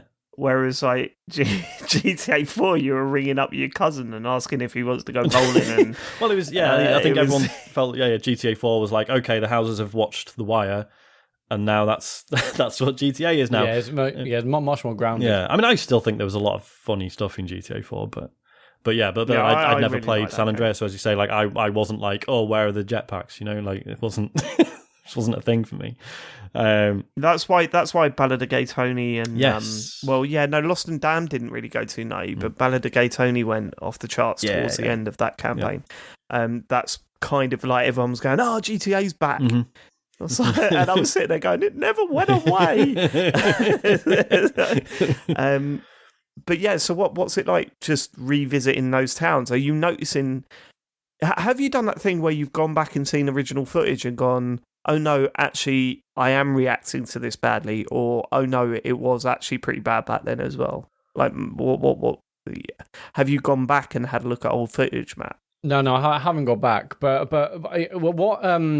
what typically happens when you have these like really good remasters is that it often makes you think this looks like how I remember it looking back in the day. Yeah, it bridges the gap between, like you look at Tony Hawk stuff, you're like, I know it didn't look this good, but it just kind of reminds you of how it felt when you first saw it when it originally came out. Whereas this, it feels like the opposite. I'm like, this looks nothing like how it did, and not just because of these weird graphical changes, but they've also kind of like some characters look totally different. They also like Playmobil people versus like the faces have had like real character before. There's one person I think in San Andreas where it's like they turn him from like a woman to like a child or something. It's the graphical changes are just weird. It's not just okay, but we've upscaled this or we've improved his textures here or this and the other. They've done substantial changes to basically totally change the face of some of these characters. So it's very strange. I haven't gone back to check. I mean, I remember all these games at the time being cutting edge, but looking at this, I'm like, well, this doesn't make me feel like, oh, this is what it's like when I first saw it. It doesn't make me feel like that at all because of the changes are so obnoxious at points. And then you have like really crisp, obviously quite low res textures. They haven't like up-res the textures or anything, or if they have, it's not really noticeable. Like the textures are still quite low res, but they are incredibly crisp. But then you look up at the sky and like the clouds are pixelated. I'm like, was this like this before? Am I misremembering? I mean, there's clearly a lot of problems with it. What have they done with the controls in terms of actually moving about and shooting and all that? Have they improved all that stuff? So the controls were I was never a fan, particularly in GTA 3, and I think I got used to them in Vice City and San Andreas. This feels better. I mean, I know they said like they've kind of implemented GTA 5 controls. I guess the visuals and graphical changes are kind of so overwhelming. I didn't even really get around to really determining whether I prefer the controls or whether they feel GTA 5. Well, I mean, if you haven't noted the controls down as being bad, that's got to be an achievement, right? I guess, yeah. I mean, the only thing that felt bad was the actual controlling and the movement of the cars, but that's always felt bad. And like I said, I've just come off playing Forza. I mean, this is ultimately really, really disappointing. I mean, I love these games. I thought, okay, it's Rockstar. Like they're not gonna. They're one of few studios I think aren't gonna fuck up a remake or remaster. I mean, it's just put out the amazing games you had before.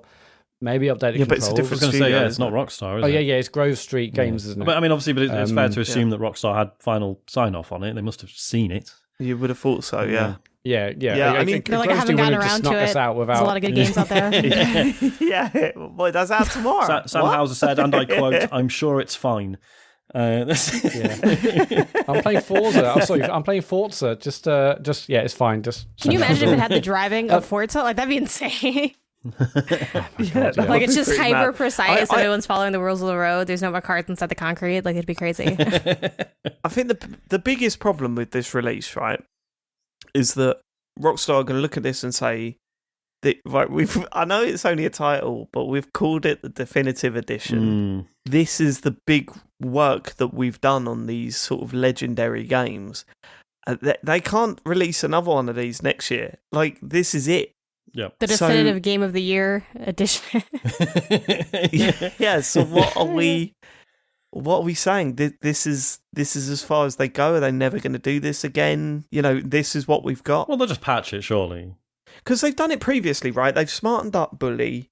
They've, they continuously touch up GTA 5. This was supposed to be the big release of the those free classic games. And what gets me about this is no one knew this was coming until relatively recently.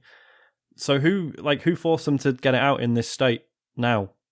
Do you know what I mean? Could it not have waited? I don't know.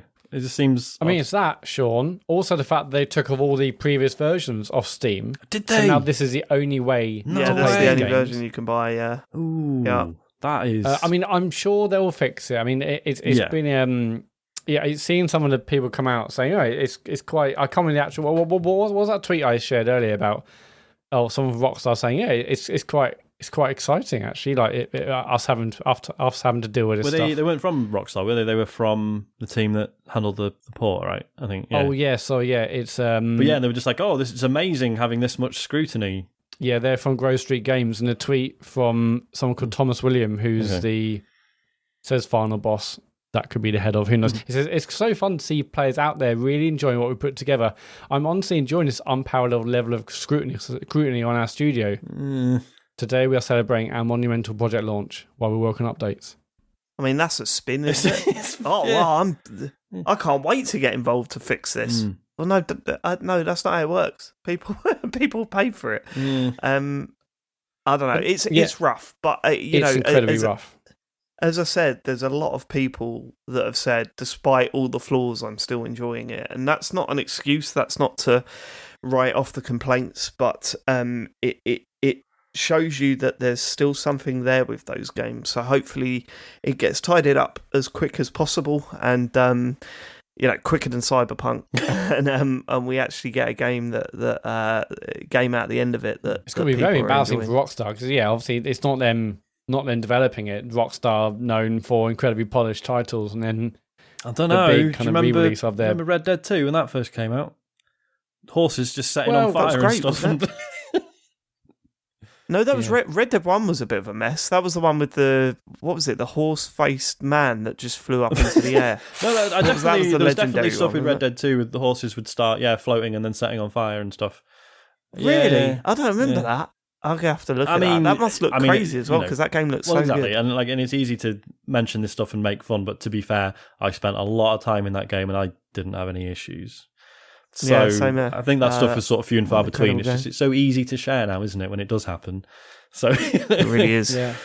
I mean, so San Andreas, as part of this, that was actually out on Game Pass as well, wasn't it? So I was surprised to see that. I didn't know about that until someone had said, don't buy it, just play San Andreas on Game Pass.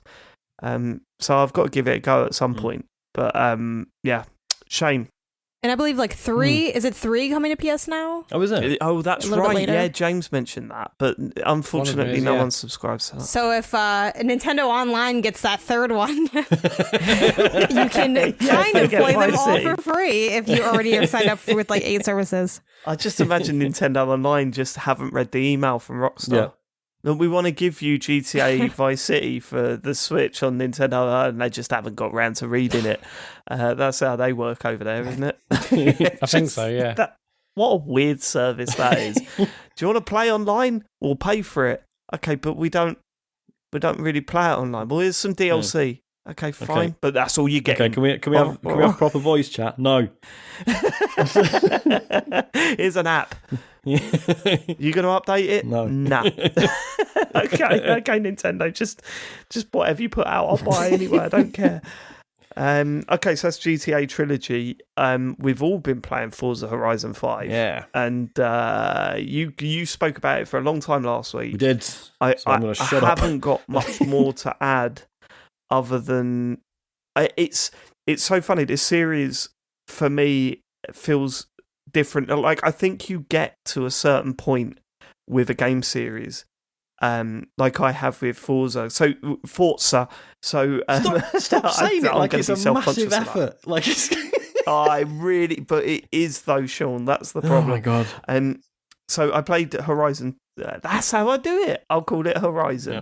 I played Horizon 2 for hundreds of hours, 3, 4 for hundreds of hours. I mean, I was still playing 4 a week before 5 come out, And it really does feel like you're just slipping into that comfortable... I know it's people say it all the time, and it's annoying to hear people say it, but I can't explain it any other way. The moment those planes flew over, dropped those cars, and I was driving to the festival, I was like doing it all over again, and I can't wait.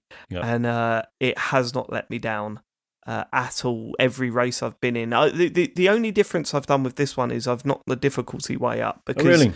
Previously on these, I would just finish first every time by like a country mile.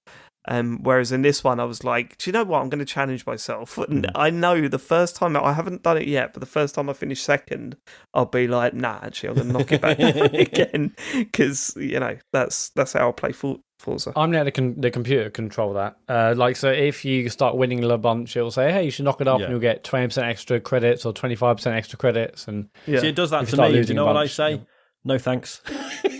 Yeah, that's what I used to do. That's what I used to do. I used to go, you don't know me, computer. You don't know me at all. I'm having a really nice time winning every single race, actually. I'm getting the experience I want. I don't need to change it. That's totally how I used to play those games. It was like, no, seriously, you're lapping people 3 times. And I'm like, yep, yes, I am. Yeah, David Turner, the super driver, they call me in that game. So I have knocked it up, and I'm enjoying the rate. Well, I'm sitting up. That's the difference. Usually I'm completely horizontal playing these games, but I'm actually sort of at a 30 degree now where I'm sort of just leaning forward a little bit going, I need to concentrate just a little bit more. But my word, just going through that process again of unlocking cars and seeing those beautiful vistas, the just driving about just feels so much fun in that game. Everything you said last week has really hit home for me, and I'm back in it again, and I'm bloody loving it, Sean. I'm bloody loving it.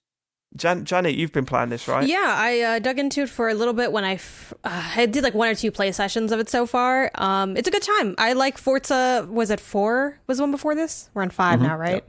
Yes. Yep. I played a bit of 4, but I didn't end up finishing it. For me, I count beating it as just doing all like the main Horizon Festival events because they don't have a... Oh, got a problem with Britain, have you? They don't have a... Is that it? You hate Britain? Yeah, the environment just made me really sad. I mean, you said it, not me. I don't know. I just didn't end up finishing it. But I'm hoping to finish this one. I mean, it's more Forza, which is never a bad thing. I have a couple nitpicks on it with stuff like the weird, like, for such a beautiful game, I feel like the photo mode is a little clunkers, especially for like actually saving the photo. Like really? You have to, like, I didn't save like the first 3 photos I took because I didn't realize you have to hit like A to say, I'm playing on Series X, A to save, and then it's like you save it into your album and then you name the file. I'm like, why is it so much stuff? Yeah, so really little stuff like that is a little bit.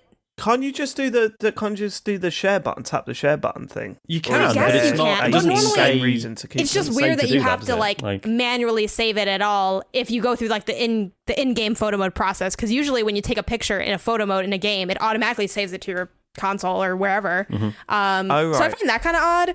But other than that, I'm pretty much good with it. I mean, I think it didn't open up quite as quickly as I thought it would. Like it sort of does that piecemealed, okay, you have like these unlocks now, where do you go? I imagine it'll feel more open the longer I play, because again, I'm very early on. But I'm enjoying like the different like cultural nods and explorations. Like I'm hoping for the diversity of the landscape to really kick up.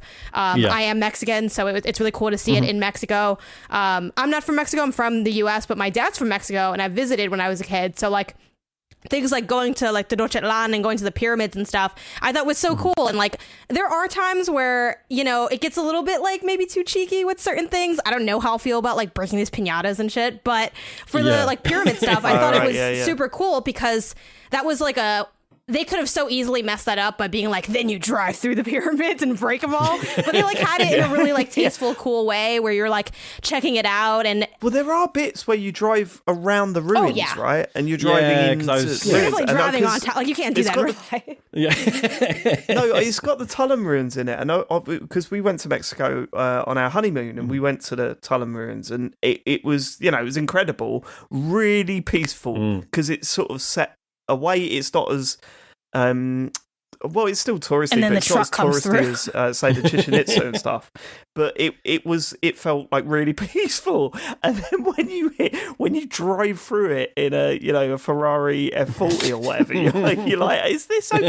I don't know. If this is okay. I've just hit it and spun into the air. There are definitely those instances where it's like, how's this done? But like on the whole, I think it's pretty solid. I do wish there was more Spanish music in the game, and music licensing is super hard and super expensive.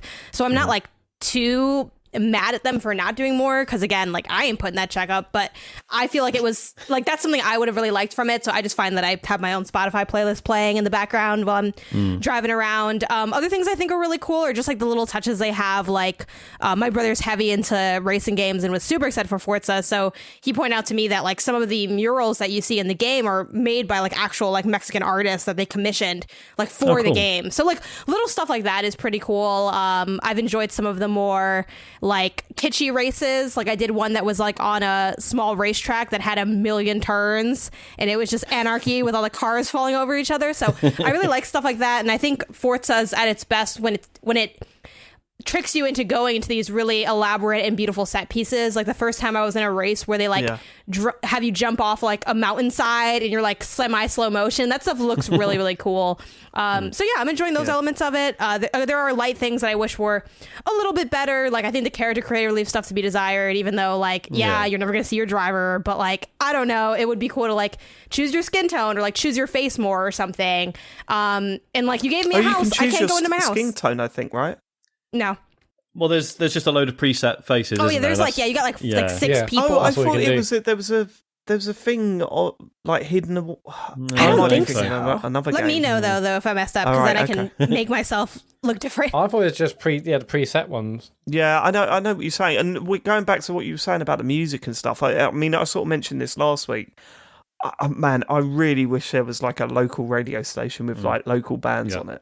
Like it feels a bit weird driving through that setting with like yeah, and I'm like, okay, all right, yeah, I get it, but I kind of want that a little bit more set in the in the location. And like you say, there is some of that, like, but yeah, they could have done more. Yeah, there's a little bit of that dripped in, and they've certainly made the effort to try and encapsulate the location. I mean, it's hard for me to say because, I'm the other side of the country, so whether it encapsulates it or not, but it certainly did that in Britain. But again, then that, the developers are in Britain, so maybe that was easier for them to do. I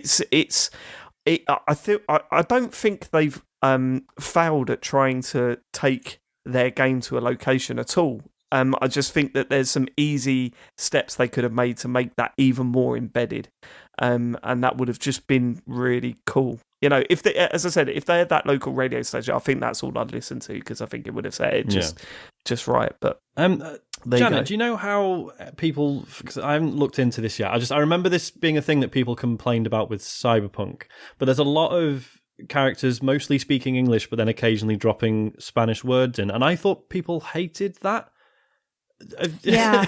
Any perspective on that? I'm not really equipped to comment, I also kind of hate that, but like I've kind of just been like, it is what it is. But it's such an odd thing because it doesn't really happen with other cultures. And like, for instance, like in Ghost of Tsushima, there's not. Ghost of Tsushima is interesting because you can actually change the entire language of the game. So maybe that's not the best example, right. But they're not like throwing in random like Japanese words in between. Like, and I think part of the reason people.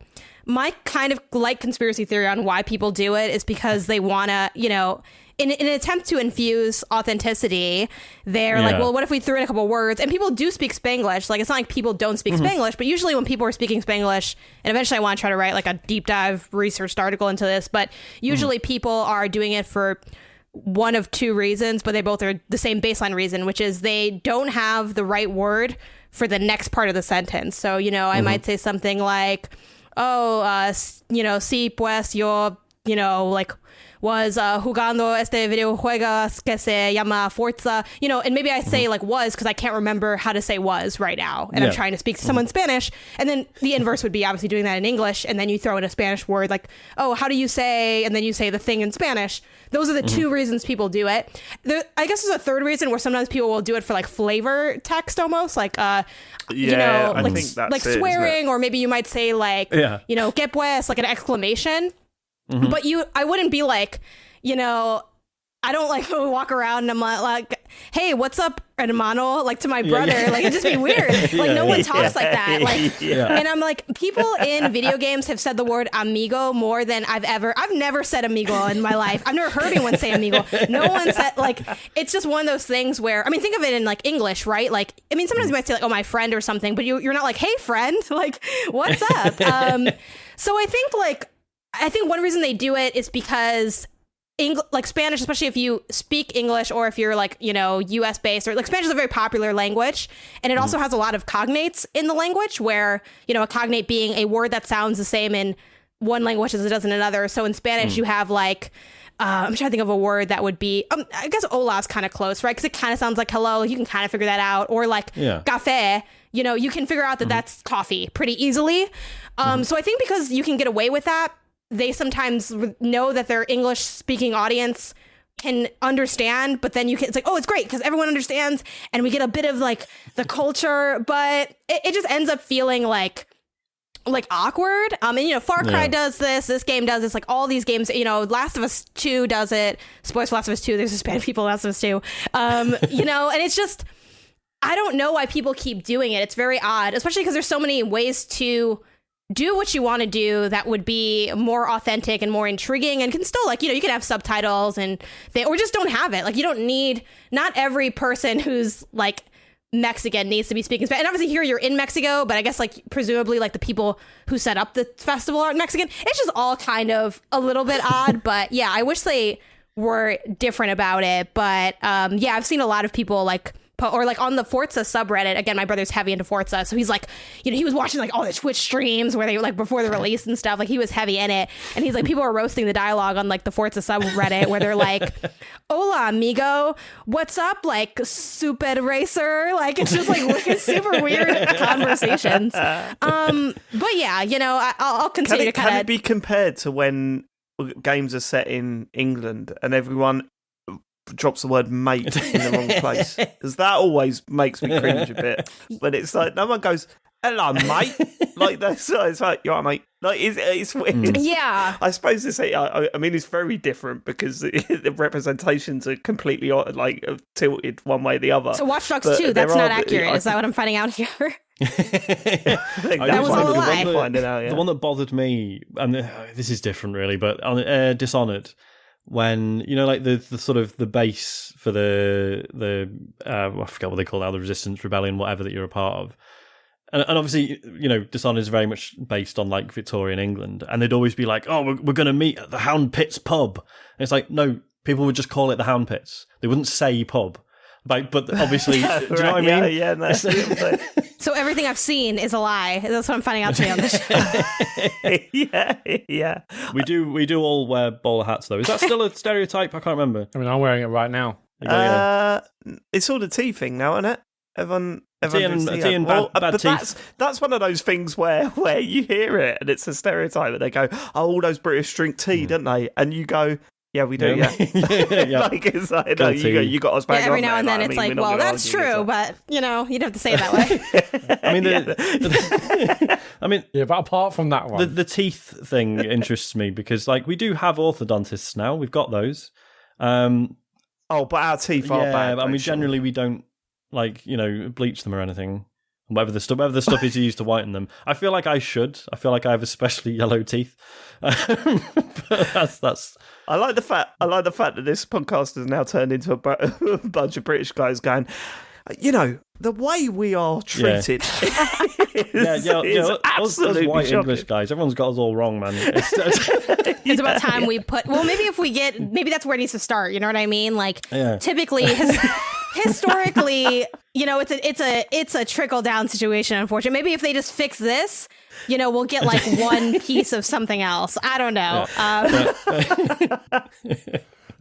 But no, I think ultimately, again, you're more equipped to comment on it than I am, but it does feel like that it's really, the heart's in the right place with how it's approaching the location and how it's representing the location. I mean, it just looks beautiful, and there's enough flavour in there to try and get across what they're the feeling of Mexico and driving around Mexico and stuff. And it's so weird because it is, this is a driving game essentially. But it always felt, and I felt the same about when they set it in Australia. They went out their way, they don't have to go out their way to go look at these locations. They force you through these places, and it adds the world around the driving. But it does feel like these games at least attempt to try it. And there's going to be fumbles here and there for sure. There's always going to be fumbles. But I've always appreciated the fact that they haven't just gone, here's an open world, go and drive around in it. They've actually gone, no, here's a place. And we're going to drop a festival on it, which is. I mean, it's kind of, it's always been a sort of a ridiculous and slightly disgusting concept, hasn't it? That it's just like, hey, guess what? We've arrived with all our cars, and everyone can just sort of have one, and it's fine. It doesn't destabilize anything. It's not. You want to drive into that fence? Do it. Who cares? What if they took from another angle, and they're like, the people in the community are like split, like, oh man, this destroys our ecosystem. They're like, yeah, but it'll be great for the economy. Like all the people spending money, like, are you kidding? Like, we can't afford to say no.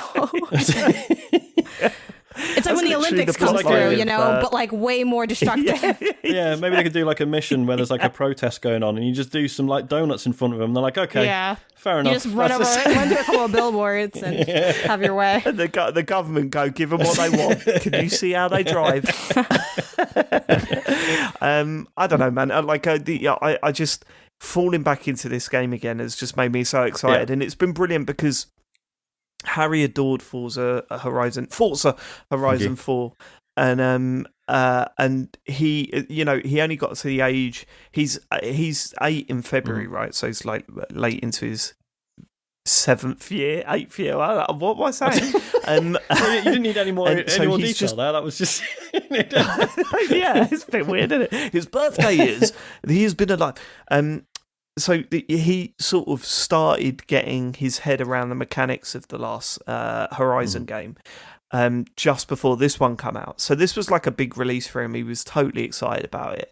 And it's just been brilliant. Like, I can't remember the last time, other than Animal Crossing, but not to this extent, where I've like rung him up on my way home from work and had long conversations about what cars he's got and what races he's done and stuff like that. And then rushing home, he's still playing it, and then me going, that's it now. I'm like, take the pad off him, and then I play it as well. And then we've actually forced ourselves. We've become friends on Xbox Live, even though he's not allowed online or anything like that. But just to have our names and driver titles in each other's games and watching the scoreboards and stuff, it's just been an absolute joy to play this week. And I can't wait to play more of it. I'm still way early on because I'm adamant that I've got to play some Call of Duty before I get onto to this full time. But you know what I'm like. I mean, I'm worried about when Halo comes out because that's going to take some of my time as well. Gotcha. But then I keep telling myself, look, I play these games over such a long period of time, like literally years. I'll still be playing this. That I keep telling myself, look, you'll get there. You'll get to level, 250 or whatever it was in the last one.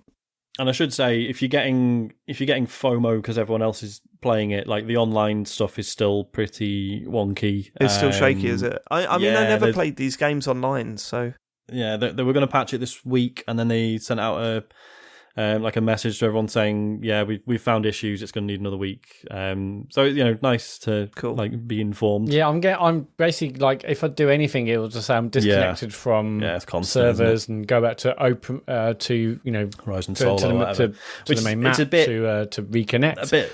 Oh, sorry. And then also, if you go to try and play Eliminator, which is their battle royale mode, which is a task in the current season if you want to get some points. Sometimes it can just say it's trying to find a game. I was going to say, because how do you know that? You can't say that.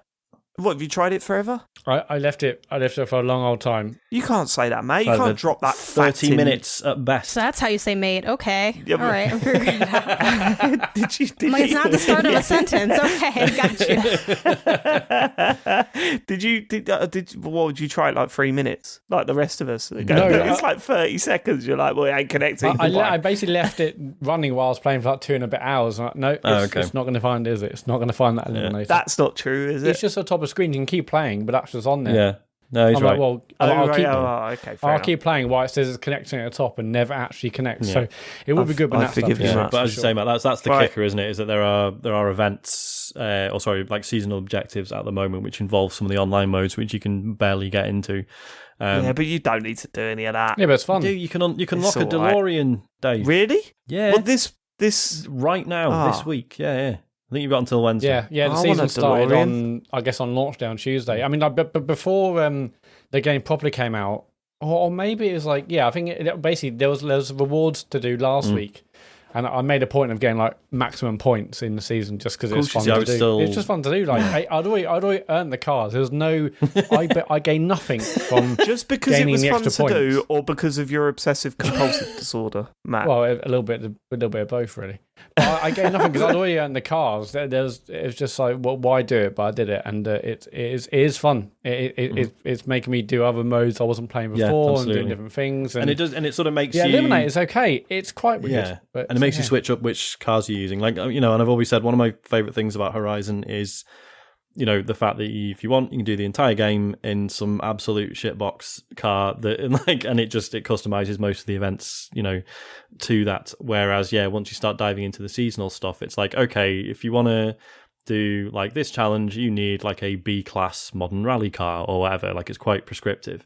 But then that, by that point, you're quite comfortable sort of going, okay, like what's in, because by this point you've already got like 40 cars in your inventory and you can start picking through and sort of figuring out what fits. And it starts making you branch out a little bit. And it's actually been really enjoyable doing that. Yeah, because my trouble in the main game is that I bought and upgraded a Audi R8, which is like obviously traditionally, it's a regular car for regular roads, but track car really. But I upgraded that fully to make it kind of off-roady. So it's not only like super fast, it also works incredibly well on the off-road races. So that's my car that I use for everything, and it absolutely. But it's like an S2 900 something now. It's an absolute beast. Charlie said to me the other day, "Oh, is our car in this game, Dad?" And I was like, "No, they haven't got a 2009 Nissan Qashqai in it." Maybe next season. The most exciting. Yeah, but DLC. They should do that though. They should have like regular cars. Well, they do. This is a thing. I found the Renault Megane that my dad used to drive about 20 years ago and stuff, and it's really. What's it like driving on the motorway, Sean? What do you mean? Is it a long drawn out affair? It's just and especially like because there's a lot of cars that when you buy them initially, it's like this is just like an ancient Ford Cosworth or whatever. But then you go onto the paint jobs and it's like, oh shit, I can make it look like an old rally car because it may well have been at some point. It was an old rally car, And there's tons of that. It's really cool. Yeah, have you got the Robin Reliant yet and put the Del Boy paint on it? We're going to whack that Del Boy paint. Inevitable. Someone, I can't who was help it? Someone in the TCGS group on Horizon 5 has uploaded a video of them smashing it down a mountain, and they put smashing what? The Robin Reliant with Robin Reliant? with the nice. And have we got? I've noticed that someone's done a TCGS paint job on. Was it a Polo? Oh, you did on a that? Golf? Yeah, I did that. Oh, that's sad. Why is that sad? I thought a fan did it. No, yeah. So before that, Joe, my mate who used to work with, who did the TCGS artwork in Forza Horizon 4. He's done one so for, I'm not sure which car. So it's TCGS and you'll find it. And then also, Sean did it as well. So we've got a couple in. And you can, we need to, like if you want to put it on another car, you can, so that sort of TCGS like decal, you can download that by itself and then stick it on whatever car you want, which is nice. And I get kudos when you do it. Right, that's enough Forza. But in terms of Forza, yeah, I finished all the events now. I think you have too, haven't you, Sean? No, not yet. Are you in the Hall of Fame? I'm in the Hall of Fame, yeah. I've still got stuff to do. Yeah. So it basically means like when you finish all like the Forza, what's it called? Basically like the main campaign mode, and then get a certain amount of accolade points, then you're in the Hall of Fame, and it opens up a whole new set of challenges for you to do. So I've done that now, and now I'm just like clearing up other stuff, but it's still as amazing as it was on day one. I'm still having a massive amount of fun with it. And that's enough of Forza. So, yeah, just a brief mention for Call of Duty Vanguard. I'm still working through that. Well, I've only had one night on the campaign. Still quite enjoying it. It's doing some weird stuff. Really? It did... I mean, a bit of a spoiler. If you after the campaign of Call of Duty, then maybe just skip forward a minute or two. But it did what. Do you remember the Last of Us fight with Ellie and the guy in the barn, where all you're doing is hiding and trying to you stealth your way through and try and kill? I don't know. He wasn't a cannibal. He was a cannibal. And you're in the house. How do you not remember this, Matt? I mean, I thought you were gonna say about the fight in 2 where you're fighting. No, 1. No, where you're hiding in little the winter holes cabin. or I think the guy's whatever, name's David or something like that. Yeah, the winter cabin. Yeah, that's right. That's right. They're all wrong, those Davids. Like I'm telling you, there's something wrong with them. But his name is David. I googled Last of Us creepy guy. Don't Google TCGS creepy guy because there'll be another David pop up. It does that in a Call of Duty game. It's really weird, and it does it quite badly, but at the same time, it was quite a memorable scene. It's not a bad campaign. I'm surprised at the reaction to it, to be honest with you. And a lot of people that have been playing it have said they've been enjoying it. The reviews sort of really wrote it off, but I don't think it's fair to write it off. I think it's not a bad Call of Duty campaign. Haven't played any more multiplayer though, and I'll get to that this week for sure. It's not a bad one, but is it one that's worth seeking out and playing, or is it? Just I think it's one of the them? most memorable ones. Yes, like that I've played recently. I actually know the characters' names, and that says something because usually I'm just shooting gallery, whatever. I mean, some of the ones in the past, I seriously, I just instantly forget. But this one, for some reason, it's sticking in my head. I think it's because it's taking time on each character to explain their background that it's kind of, you've got to pay attention. But yeah, it's not bad. Look, it's not great. Don't go out and pay 70 quid for Call of Duty just to play the campaign. You'd be very disappointed. But it's not a bad campaign, that one. I'm because just looking forward to it. I do kind of fancy having like a COD campaign over Christmas, but yeah, I don't really want to spend 50 quid on it. That's not a bad shout. If you ain't got anything on your list, boy, whack it on there. But that was it for me. They're the games that I've been playing. Matt, you've got a couple more to talk about. Oh, no, you got... I've got one more. Okay. I've got one more game to talk about. And I played this game. It came out in 2016. It's EA published, I think. It's called Titanfall 2. Played that for the first time. What happened to... I thought you cleared your list every year. So that's a good point. This was not on my list. Okay. This is what's annoying, Sean. Do you remember how much I love this game? And Matt didn't play it, and he hears Danny O'Dwyer talking about it on Bombcast, and I'm going to download it now. Danny O'Dwyer liked it. Well, you make me sick. I mean, Dave, do I need to remind you about Hades? Yeah, but you say everything's good, Sean. I'm very specific about what I like. Right, so you played the campaign of Titanfall 2. What do you think of it? It's a very good game, isn't it? Okay, fuck you then, Matt. Because I'm sorry to do this in front of you, Janet. This must be terribly awkward. But if I'm going to explain the background, I absolutely adored Titanfall 2, especially the campaign. The multiplayer I loved as well. We had a Game of the Year show, and our Game of the Year show is done in a bracket where we pull the games out of the hat and we argue over which one should go through to the next round. Sean, Matt, and James made little pacts between them because I liked Titanfall 2 so much they all agreed to vote it out first. 2 of the people hadn't played the game that it came up against. They still voted Titanfall 2 out, and now Matt's going to say he likes it. I don't think you have the right to say you like it, Matt. How about that? I don't think you have sullied that game for everyone involved. I don't think you're allowed to come on this podcast today and say, "Oh, it's really good," actually. Well, no, I can, because at the time, Right, right, you would spend like 6 or 7 weeks droning on about it. Like, okay, we get it. Titanfall 2's out. Since then, we've had Sean talking about Destiny for over a year. So what do you want? Like, well, relatively speaking, I barely spoke about it on this show compared to other games. Yeah, but it's just a very intense but short amount of time was enough to make this thing is getting kicked out of Game of the Year the second it comes up against any other game. And, I'm very happy we did that. Very happy we did that.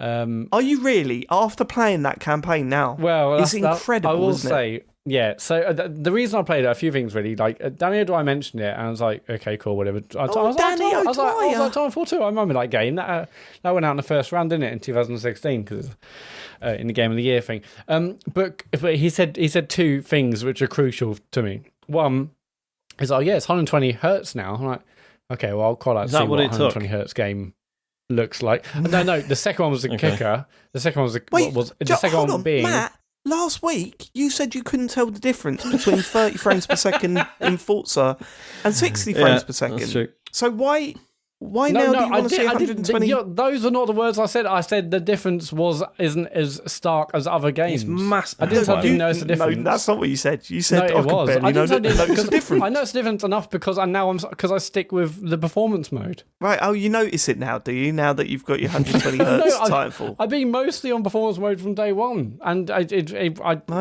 30 frames was not enough for me. I'm sticking with 60. Anyway, that's not what you said last week. It's not what you said last week. That's basically what I fucking said last week. Can go back and check. You didn't say that last week. That's what I said. I tried it for a bit. It wasn't as good. It wasn't actually as noticeable as other games, but I'm sticking with 60 because I love how it feels. Sean, what did he say last week? Genuinely, I don't remember, but we can check, Matt. We can check. Sean, you coward. Yes. No, you bottled that. I think because Sean knows the truth. No, I'm saying we'll check. If I didn't notice the difference...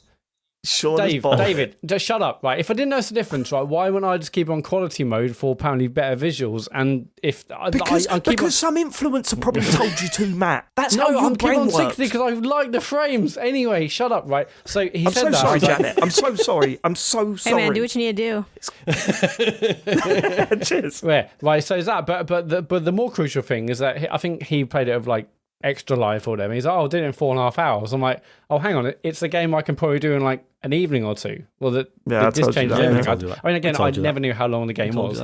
But it being short, I mean, I was like, I can probably get it done in a day. And yeah, I'm so glad I played it. I played it. So I played it on Friday, and I was like 2 levels from the end, but it was like midnight or 12:30, and I was like, no, I better go to bed. I can't be up too late. So I've got stuff to do next day. I turned off Titanfall, I saved it, and I was like, actually, I wonder if I got anything I could do in Forza just before bed. And I went to bed at 3:30. So I could have finished it in one night, but Forza wrecked me. That's a brilliant story about how you didn't complete a game. Right, can we get to how you completed the game then, please, Matt? But then I finished off 2 levels this morning. Right, okay, that's good. Anyway, it's absolutely amazing. Obviously, it's amazing. So I never knew any like the big secrets or how the story went. In fact, the whole story is a bit of a surprise to me. I didn't know because I'd only played Titanfall 1 and 2 multiplayer with you guys, so I never even knew about the campaign. I knew there was one. There was no campaign in 1. Not in Titanfall 1, but in Titanfall 2, I knew there was one. Didn't know anything about it, but I didn't know it's give like a story about you and your Titan and the relationship. Falling in love with a robot. Yeah, it was absolutely so brilliant. Good. I didn't know. Yeah. I didn't know anything. I thought it'd be like a serious kind of military shooter, like a COD type thing, but it's not. It's got so much more heart than that, and it's absolutely brilliant. The story you go on with BT, and but yeah, the levels. I'd heard there was something about a factory, something about I heard the name Effect and Cause. So I'm like, I could guess. But them 2 levels, the factory one and Effect and Cause after, are just absolutely amazing. I think overall this feels very Half-Life. I mean, not just the fact that no, it doesn't. I think it does for a bunch of reasons. One, I think just like the kind of how the story is told in the environment and like the quality of the characters, I think is quite Half-Life. Like the fact that obviously it deals with kind of. I mean, am I allowed to spoil it? it's like a 5-year-old game. How it deals with time travel elements and bits where you kind of see other parallel universes or in different times. That feels very, very, very Half-Life. That bit where you can like switch between, the past and the present. Don't spell it out. I mean, spoil it a bit, but don't spell it out. Have you seen how that's done? How they achieve that? No, I haven't. Right, it's crazy. Look, I've mentioned it on the show before, but there's a brilliant YouTube series called Boundary Break. Just whack that into YouTube. It's got so many games on there where they have modded the camera to sort of go places in video games that you're not supposed to go. And the Titanfall 2 one is fantastic. It completely breaks down how they create that effect, and it's pretty incredible. You got to check that out, Matt. Boundary Break's brilliant. Yeah, I'm gonna seek it out. But yeah, I mean, obviously the gunplay is brilliant. I mean, it feels very like COD, and because obviously it's the same original team, and I loved Modern Warfare 2.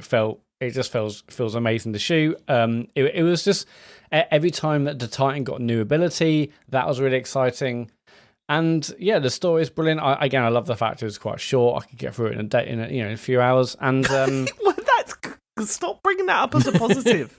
But it massively is a positive, because I'm kind of sick of it happens less because I just force myself to get through it. But I don't like the fact I'm like 18 hours. I haven't got time for that. I love the fact. Okay, I can get through this. I can actually get it finished. I can see an ending to a game. Yeah, it's just fantastic. And now I see why everyone wants a Titanfall 3.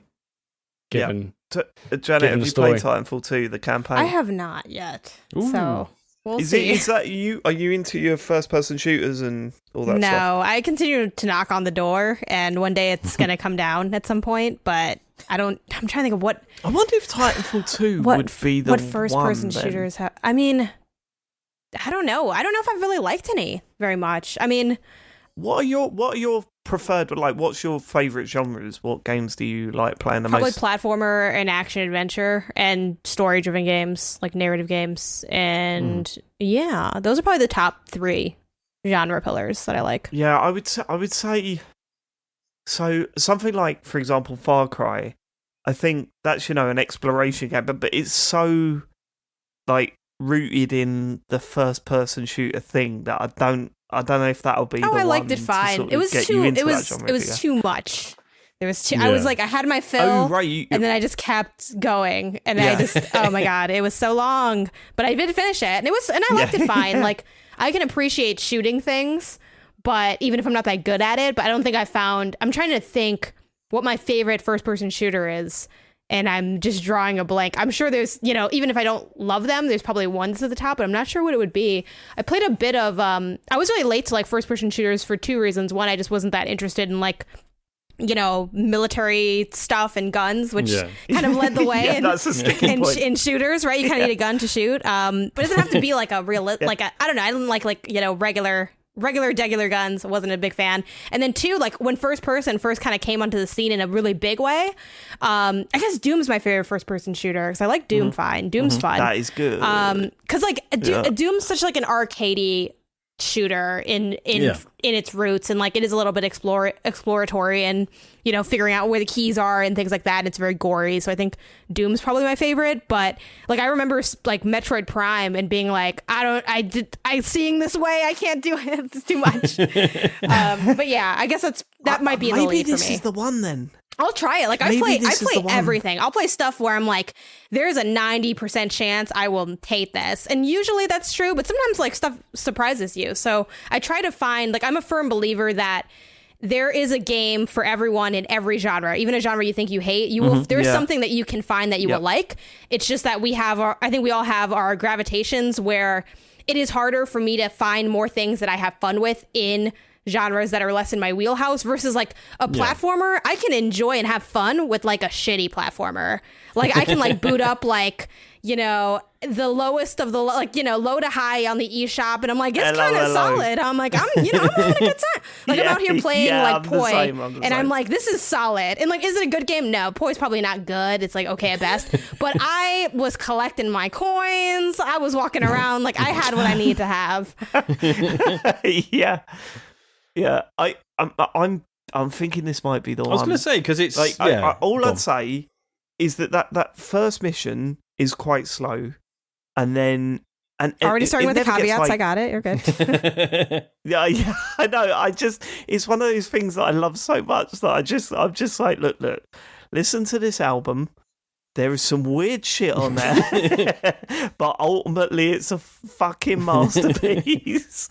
But yeah, I mean, there's like the boss battles aren't that great. The opening mission's a little bit slow, but there are some levels in that game that, and the cool thing about Titanfall and the way it is that it has breaks from the regular first-person shooting, right? So you've got free running bits and bits in a massive mech tank thing.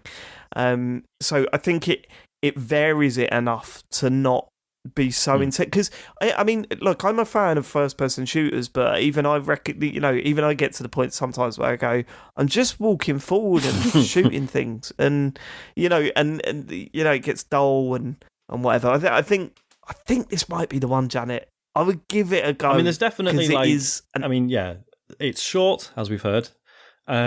Like there is a half decent story, and like Dave says, that there's a lot of it which is just about the traversal. Like the free running stuff is so much fun. So that there's as much running and jumping around as you're ever going to get in a first person shooter, basically. Yeah, I'll definitely try it. I mean, it's definitely heralded to be like one of the most like beloved games of the last several decades, I feel like. And I plan to probably go back. That's why it killed me that it did so bad. And like dig into like my prestige backlog, because I play things in my backlog where like, yeah, I'd like to get to it, but it won't be as beneficial for like, podcast conversations and sequels and remakes and things. So I'm trying to hit up like, what are the things where people are like, oh my God, really? Like, you didn't do it? Like, I'm trying to knock those out and be like, boom, I played it, and guess what? It sucked. But, I break a lot of hearts with people's, beloved titles. I'm like, what if I told you this was just okay? And hey, sometimes it happens to yourself. Like, I remember playing Diddy Kong Racing not too long ago, loving it as a kid, being like, this was toe-to-toe with Mario Kart. It feels like you move through sludge in that game. It's really unfortunate. I'm like, oh no, this was not what I remembered. Don't say that. I mean, but Diddy Kong Racing all the way for me. But I get that feeling, exactly what you're describing there. I get that feeling really strongly as we're heading towards Game of the Year show. Because it always happens. We release our Game of the Year show and we get bombarded with, why didn't you include that? Why haven't you played that? And I'm just like, it's Tales of Arise, I want to play it it? Just to go, what was it? Assassin's Creed. Every fucking year we get. None of us are into Assassin's Creed. And we've explained a million times that it's not a detriment to the game. And if you like it, that's all good. But we'll always get bombarded with, how have you not included Assassin's Creed? Because none of us play it. Especially like, none of us because the last few have sort of really tried, because obviously it was getting very formulaic. The last few Assassin's Creed games have like really tried to push it forward. So yeah, it's that extra momentum of like, no, but really, I know you don't like it, but I think you would really like this one. I know. So yeah. It's too intimidating to get into that with game. Like some of the bigger stuff, like that's why like I didn't, and I'm not really a JRPG person either, so that's more reason not to play Tales of Arise, but I really wanted to play Tales of Arise at least for a little bit, like just to taste it, but I'm like, and there's still time, right? I can still lie to myself for like 2 more months, but that's probably one of my biggest, like, I have not even touched this, and a lot of people are saying it's really good of the year. I've been really on it this year. It helps that I have like a weird job, a DIY job that I made myself.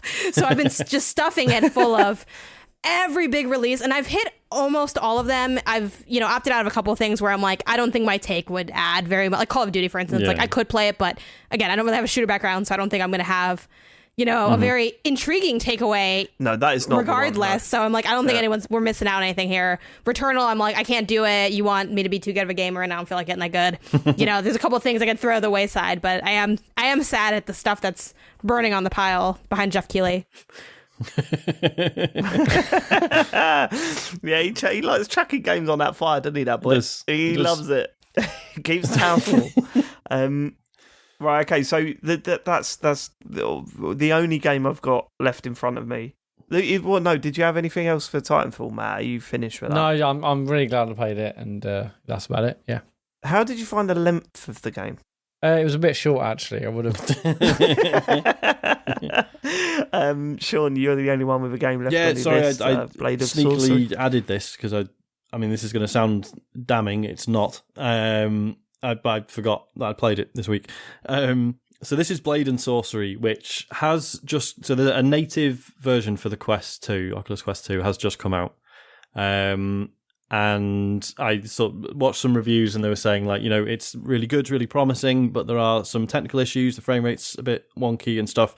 And I keep forgetting that I have a good enough PC to just do Airlink and do PC VR stuff. So I bought the Steam version, and it's. For those who don't know, it's just like a very, I don't want to say realistic, because that's probably pushing it, but it's just a very detailed, like, fantasy sort of melee combat game, right? It's in early access and has been for some time, and they've recently added, I think they call it like Dungeons mode, which is essentially, so like it used to be like, look, you can load a map, and then you could just tell it to like spawn waves of enemies that come at you. Whereas this new Dungeons mode is like, right, you start in this one place, the same place every time, and you sort of, this like really nice sort of outdoor environment, and then you make your way into a castle, and then the castle's randomly generated, and you work your way through it, and there is an end eventually.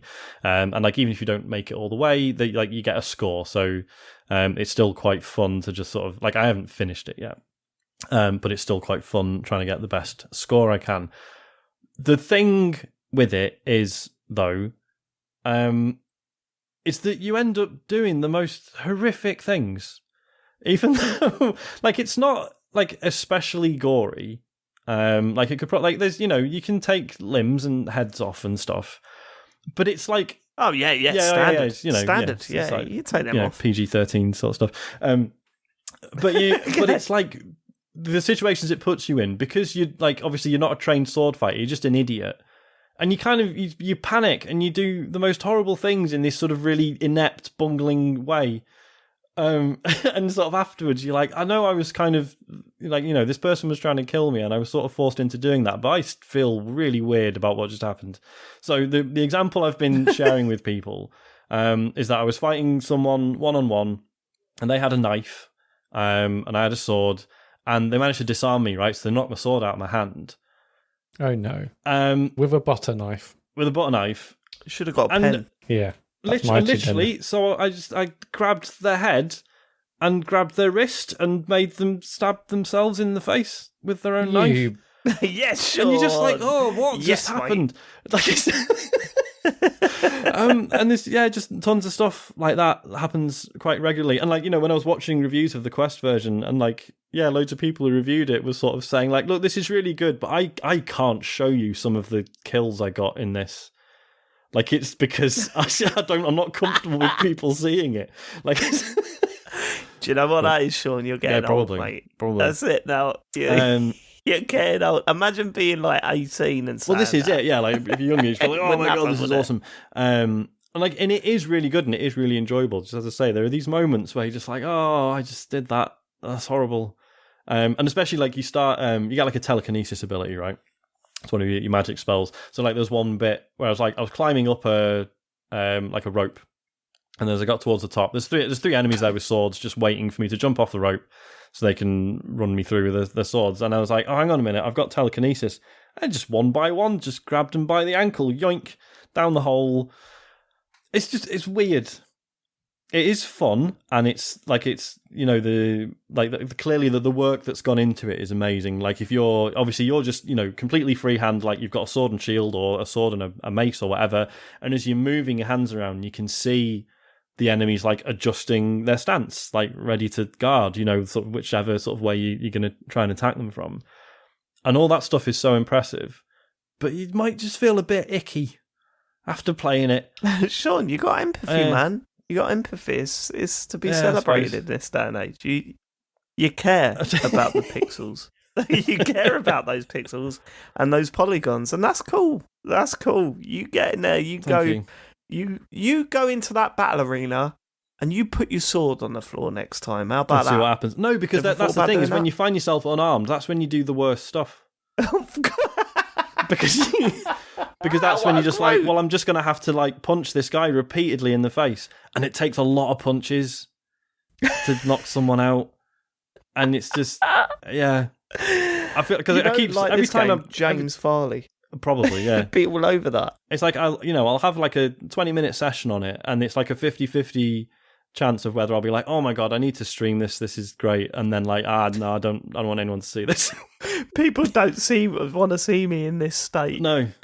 But it would be kind of funny because obviously, like, what's happening in the game, and then you'd have the video footage of just me stood in the living room, just punching, just really inept. I think we do need ground. to see that. Actually, that's the thing. Like, it's little things like, you just do on pure instinct. Like, you knock someone to the ground with a shield, and then straight away just knife in the face, and like, why did that come so naturally to me? That's horrible. It's weird.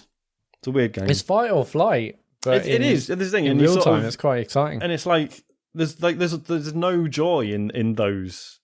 It's not like you do it and you're like, that was so fucking cool. I'm amazing. Joy in that. It sounds very satisfying. Actually, the most fun ones are where you just have like a good sword fight with someone, and then eventually you like nick them, and it's like cool. That was Look at you looking for honor. This is the thing, because you sort of think like, is this why chivalry was invented? Because actually, just two people with swords just going at... They were playing a VR game, and they went, well, hold on a minute. Because it turns out, if it's just two people with swords going at each other, it's horrific. Unless there's like some rules. Do you know what I mean? Yeah, there needs to be rules, mate. Needs to be rules. There needs to be rules. Needs to be rules. I'm going to stop talking now, because I feel like I've revealed enough. Yeah, I am actually worried about seeing you after We've not seen each other since the pandemic started. No. That's mad, right? I mean, it is, but it's mad. also I'm worried about what I'm going to walk into when I see you all next. Yeah. It's going to be strange. I mean, I've put some weight on. How's it over there? Janet, how's it over there with that? Have you got, like, really close friends that you've not seen since this all started? Yes and no. Like, yes, in the sense that I haven't hung out with anybody. I don't think I've hung out with anybody since the pandemic started. Pretty much. Mm-hmm. But like, I moved right now, so like a lot of people that I knew are in like LA. So it's like I just got here, and I'm like, hey, good time to not meet up with anybody because I've never met you in real life. So I'm not gonna be like, hey, I've only spoken to you on Twitter.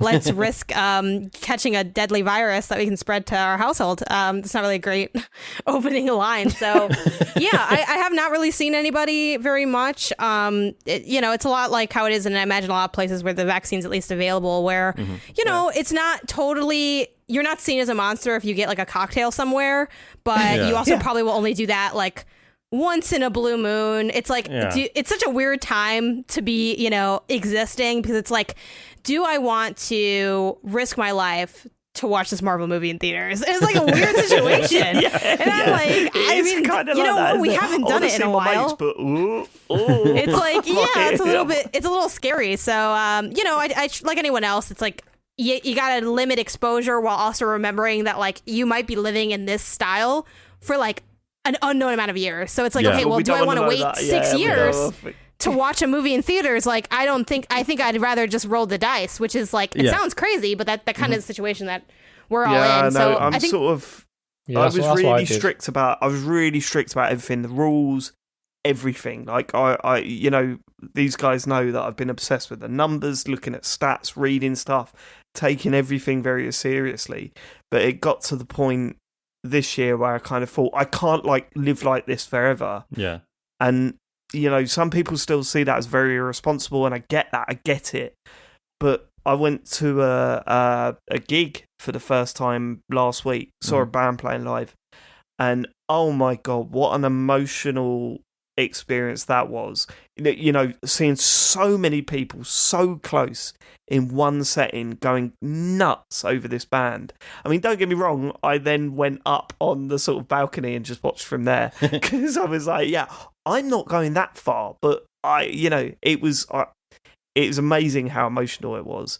But every now and then you just get hit by that feeling of, oh God, I've not seen these guys for nearly 2 years now. It must be over 2 years. Yeah. Or like, and especially with things being remote or more remote. I mean, I think a lot of our industry has been remote for like a while, because it's like everyone's just been on Discord. But like, it's so weird having like the people that I work with, like, a Kind of Funny and MinMax, they're like, oh yeah, we've never actually seen you outside of this little square on the internet. And I'm like, you guys don't understand how short I am because I'm 5 feet tall and they're like normal heighted adults. And I'm like, it's gonna look so weird. Like this little thimble of a person's gonna be like, hello. That would have been a nice little should surprise, have said you were wouldn't it? 7 foot. yeah, I'm actually Everyone keeps extremely calling me tall. how tall I am. Like, oh my god, Janet. It was like, have you ever heard of have you ever heard Timur talking about moving over to, because he moved over to America just as it hit, and he said thought he it was was well just before going that. out and meeting people in a completely new country, and then all of a sudden he was stuck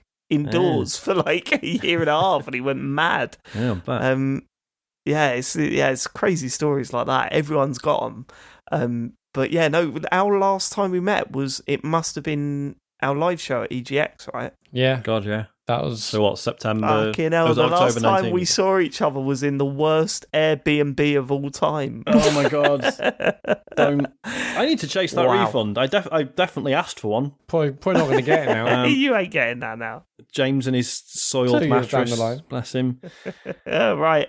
That was a Should we bad get time. on to questions and wrap this one up? Yes, we've only got a couple Yeah. because obviously we've recorded earlier. I think it's caught everyone off guard.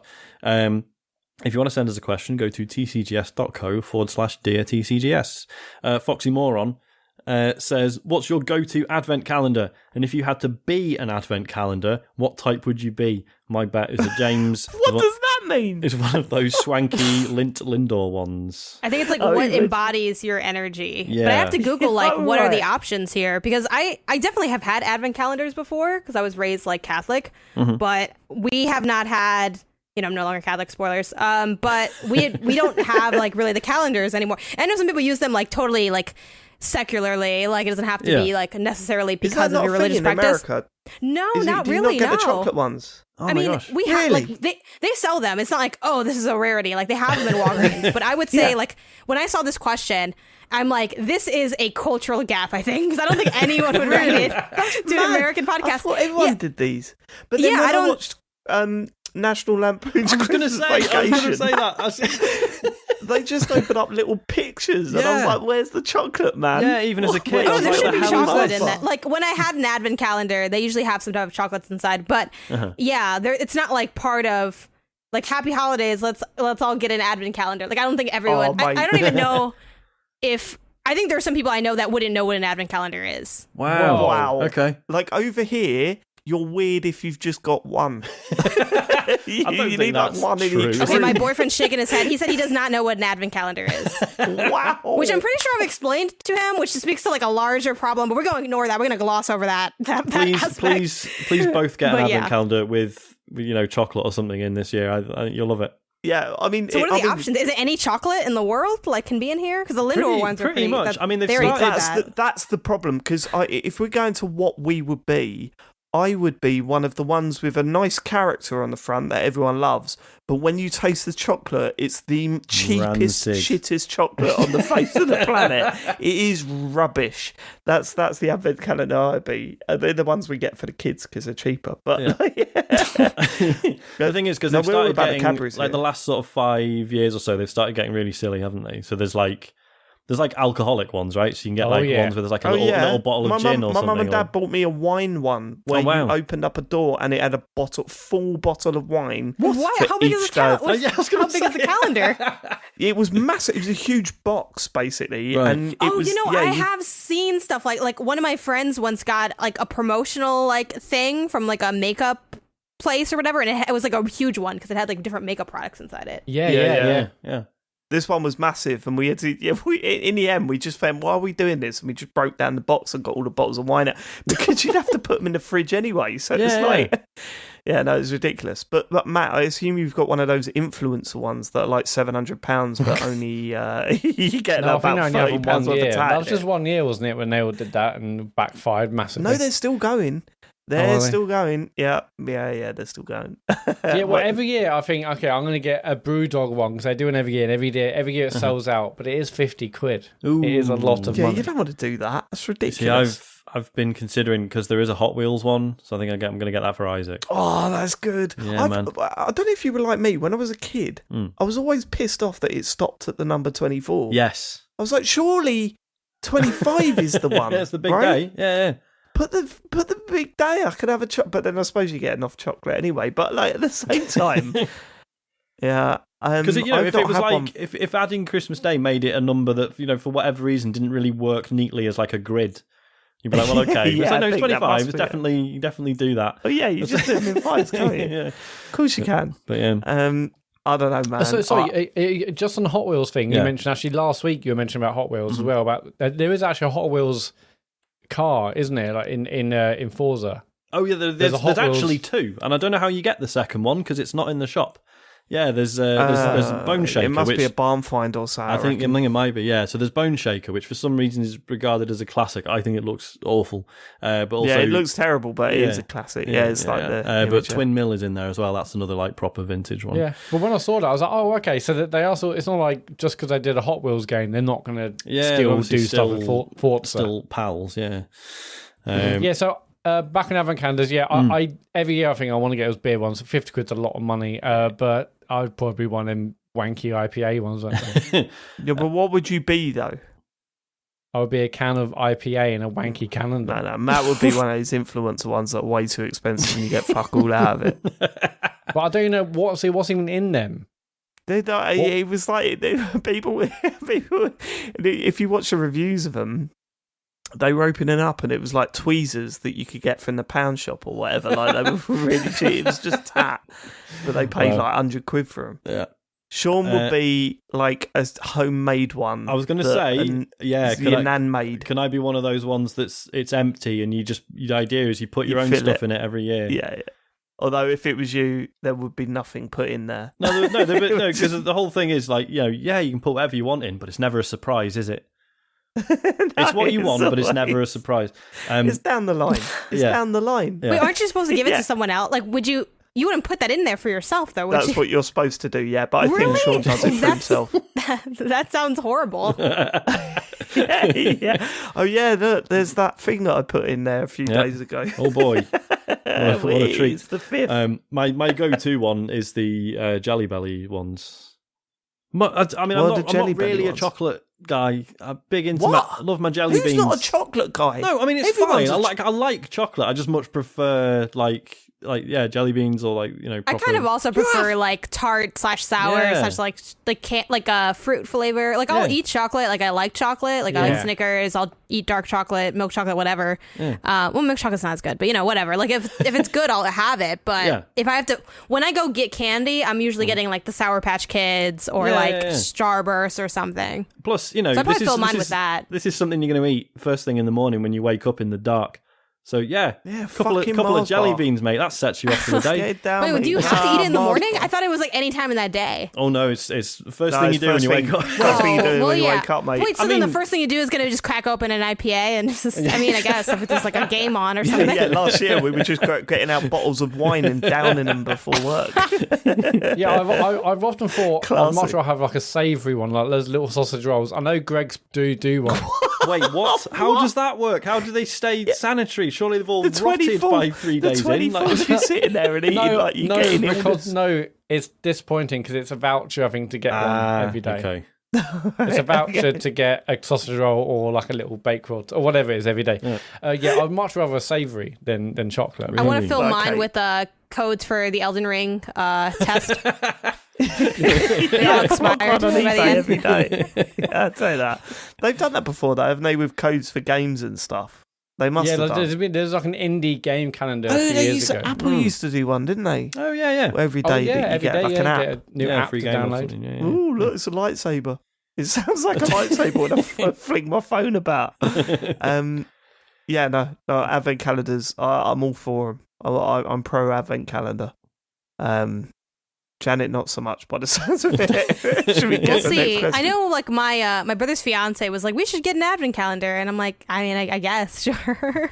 Well, now you absolutely have to. Yeah, I want to hear what it's like. You don't even. I like the idea of making one and like making that like a gift or something, because we were like trying to reconstruct how we're doing gifts this year. Mm-hmm. Usually we just like, okay, everyone gets something for everybody, because we have a small enough household that's not as crazy. It's like the entire family line or whatever. Mm-hmm. But I think we're gonna do like a Secret Santa instead this year, so maybe we'll do that. Nice. And then like an advent calendar that we like make for everybody. But then we only got like a month to do it, like less than a month. So I don't know. You can't give that to them on Christmas. You've only got 2 weeks. No, but you give it before, and it's like a lead up.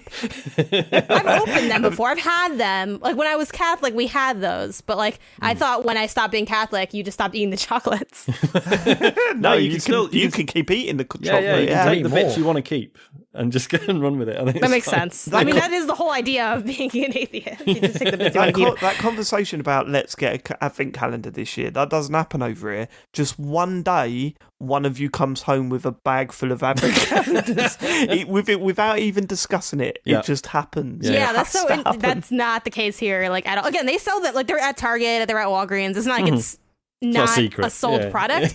But like my boyfriend did not even know what an advent calendar was. And I think if I asked most people, I should put up a poll on my Twitter. Do you know what an advent calendar is? Because most of my followers I think are US based. I'd love to see the result. And we'll see what the results are. I've got to see the result of that poll.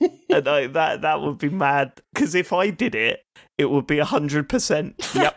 Yeah, obviously. And maybe more people know than I think, but I definitely don't think it's like maybe I'll do like a 2-parter. The first part, do you know what it is? Do you get one? Yeah. You know? Because that's also like I definitely think that even if you know what it is, you might not be getting one. Yeah, that's true.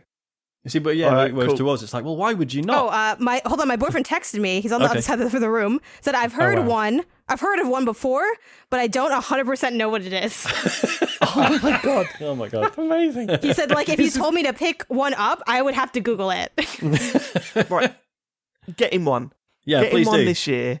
Okay. And then I guarantee it'll be like, well, we're doing that again next year because that was chocolate in the morning every day. That is the best thing ever. Like, why the fuck do we not do this every year? The trouble with advent calendars in this household is that I can only really buy them on the 31st of November because previously I bought them early and I would look and Jill, my wife, has just eaten them. Really? Like I thought you were going to blame Elodie. I want you to slide out the whole tray. Basically, every door ripped open. I was like, it's the 20th of November. What the hell are we supposed to do? But Jill's a grown adult. She can just go out and buy chocolate if she wants. Yeah, I know, but it's not in the house, Sean. I totally get what Jill's doing there. Yeah. Also, final thing on advent calendars, because we've spoken about it more than video games on this show, But when you get the cheap ones for the kids and they pull out a chocolate and go, what is that supposed to be? And you look at it and go, not sure. It's supposed to be a reindeer, but it might be a sled. Snowman. I don't. Melted snowman. Yeah. Right, okay, come on. We got to move on. This will be a quick one because the answer is there isn't a good answer to it. Don't give the answer before the question, Sean. Steve Gooding. I'm so sorry, mate. He says, I recently played East Shade as it was leaving Game Pass and I had a vague memory of you talking about a game with a travelling painter in it. I wanted to hear if this was the correct game and what you thought of it, so I looked at the release date and checked the show notes of the podcast closest to it. It wasn't mentioned, so I checked the next one, and it wasn't there either. Then I got bored. What's the easiest way to find the podcast you spoke about a particular game on? Love the work, Steve. There isn't a good way to do that, is there? Oh, Matt. No, there is. Just basically search on a YouTube channel. Oh, God, yeah. And then I'll do it. That would... Every game that we've talked about, I've put in the show notes. Yeah. So just search for that game name on our YouTube channel. You can search on individual channels? Yeah, just go to the channel and hit the magnifying glass. I did not know that. That's going to help me. Is that just raised your ASMR game, Dave? Is that my ASMR game is through the roof now, Sean. Last night I watched 5 minutes of someone drawing on someone's ankle, and I was asleep within seconds. Amazing. So how I watched it for 5 minutes, I don't know, but I was sleeping. I was out of it, mate. It was great. ASMR. Yeah, I'll just say we didn't talk about East Shade, but surely is that other game where everything was black and white and then in colour? What game was that you guys played? No, so that was what's that game? You mentioned it last week, Sean, that you want to go back to. Oh, I can't remember. Toem. Oh, Toem. PS4 game where it's all black and white and you paint it. Chicory. Oh, yeah. Yes, that's the one. It, yeah. The Toem is also a PS4 game that's black and white. Yeah. PS5. I don't know if it's actually... I don't know, it's PS4 and 5. Yeah. They're either talking about that or Concrete Genie, the game on the PS4 that come out. No, it'll be Chicory if we mentioned it recently. Yeah, so search for Chicory on our YouTube channel, and there's a couple of episodes there. Yep. 259 and 261. I need to play that. Okay, so really quick, just remind me before you guys do whatever just the sign-off format is. I put up the poll, and I get pretty quick interactions on Twitter. So I do have some results, but I want to wait until like the very end because then I'll have more results, presumably. So remind me to tell you what these results are. Okay, cool. Right. Have you what you've tweeted about it already? Yeah, I just pulled out my phone and I'm like, I'll save it. I'll just loop me in at the end. Yeah, we will do. We will do. Matt, let's get to the socials, mate. Yes, so streaming this week. So Bel Shaddai is back possibly for one final stream. Is that correct, Sean? Yes, it is correct. The plastering is, well, it's not finished, but it will be by Thursday. So that's Bel Shaddai Thursday for 9 p.m. on twitch.tv/TCGSco. Obviously, James is still loving Dark Souls. So Dark Souls 2, that's Friday nights from 9. And I will be back this Sunday for Mass Effect, as I'm playing Mass Effect for the first time. That's Sunday from 8. They're all on twitch.tv/TCGSco, as I mentioned. If you have Amazon Prime, then by golly, you've got Twitch Prime Gaming as well. And by golly, is that what we're going with now? By golly. I'm trying to mix it up. You get one free subscription every single month for that, and Bezos hates it if you just if you give it away. So please go to our channel. And he curses all of you for giving his money away. Yeah, it's just he's from space, just swearing at everyone for giving away their Twitch Prime subs. So do that. Go to our channel, connect your Twitch account, your Amazon account, and you give us one free sub. We'll love that. Back on Dark Souls tip, every Friday morning, Dark Calls, which is David teaching James how to play Dark Souls 1. This is back from 2015. We're rerunning the old episodes every Friday until next year. That's on a different feed, not this one. Episode 18's on Friday. I don't know what it's about, but I'm sure it'd be a good one. Search Dark Calls on your podcast player of choice. What was that, David?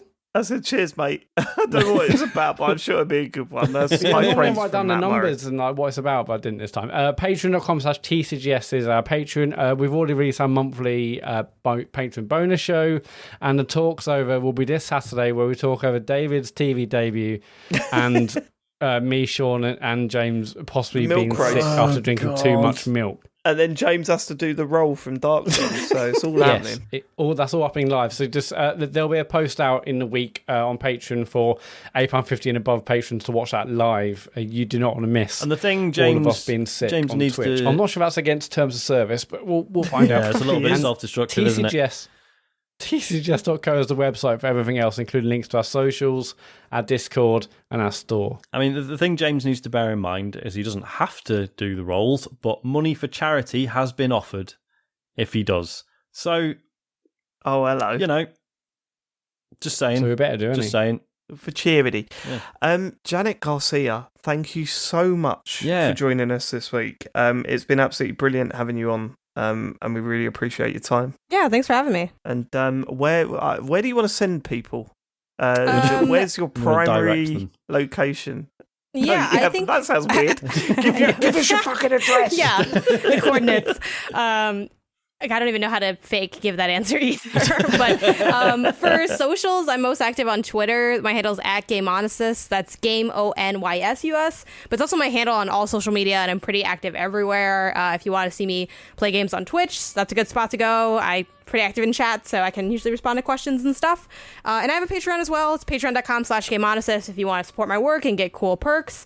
That's a good spot. And again, with that Twitter plug, I got the poll if y'all ready to hear this poll. Oh my result. God, let's hear it. Let's have it. So I'm going to have it up for 24 hours. So, you know, if it's you're hearing this, it's too late to vote. My mind's going to be blown. Okay. That's all so it before requires. I worded it, and again, I can't see the analytics on my followers on Twitter, but I have like 17,000 followers, largely US, I imagine. Mm-hmm. I wrote, do you know what an advent calendar is? And do you get one? Here are the options. I don't know what that is. I know it, but don't buy it. And yes, I get one every year. Here are the results. 103 people voted so far. It's been up for like 5 minutes. 7%, I don't know what that is. 68%, I know it, but don't buy it. And 25% get one every year. Oh my God. Wow, that is mind-blowing to me.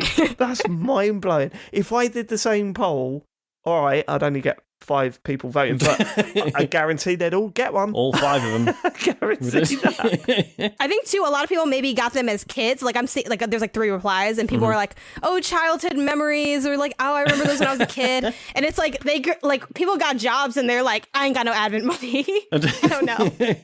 This is why our teeth are so bad. We're having chocolate every morning for a month. Yeah, the Americans are all growing out of it, and then we're like, late 30s, like, free sweets. So yeah, check back in for the final results as more people vote on it. But yeah, that's what it is so far. Wow. My word. And thank you so much for living it. We will catch you again next week. We are bundling towards the infamous Game of the Year show. So make sure you carry on listening. Like and subscribe, guys. We will catch you next week. Take care. We love you all.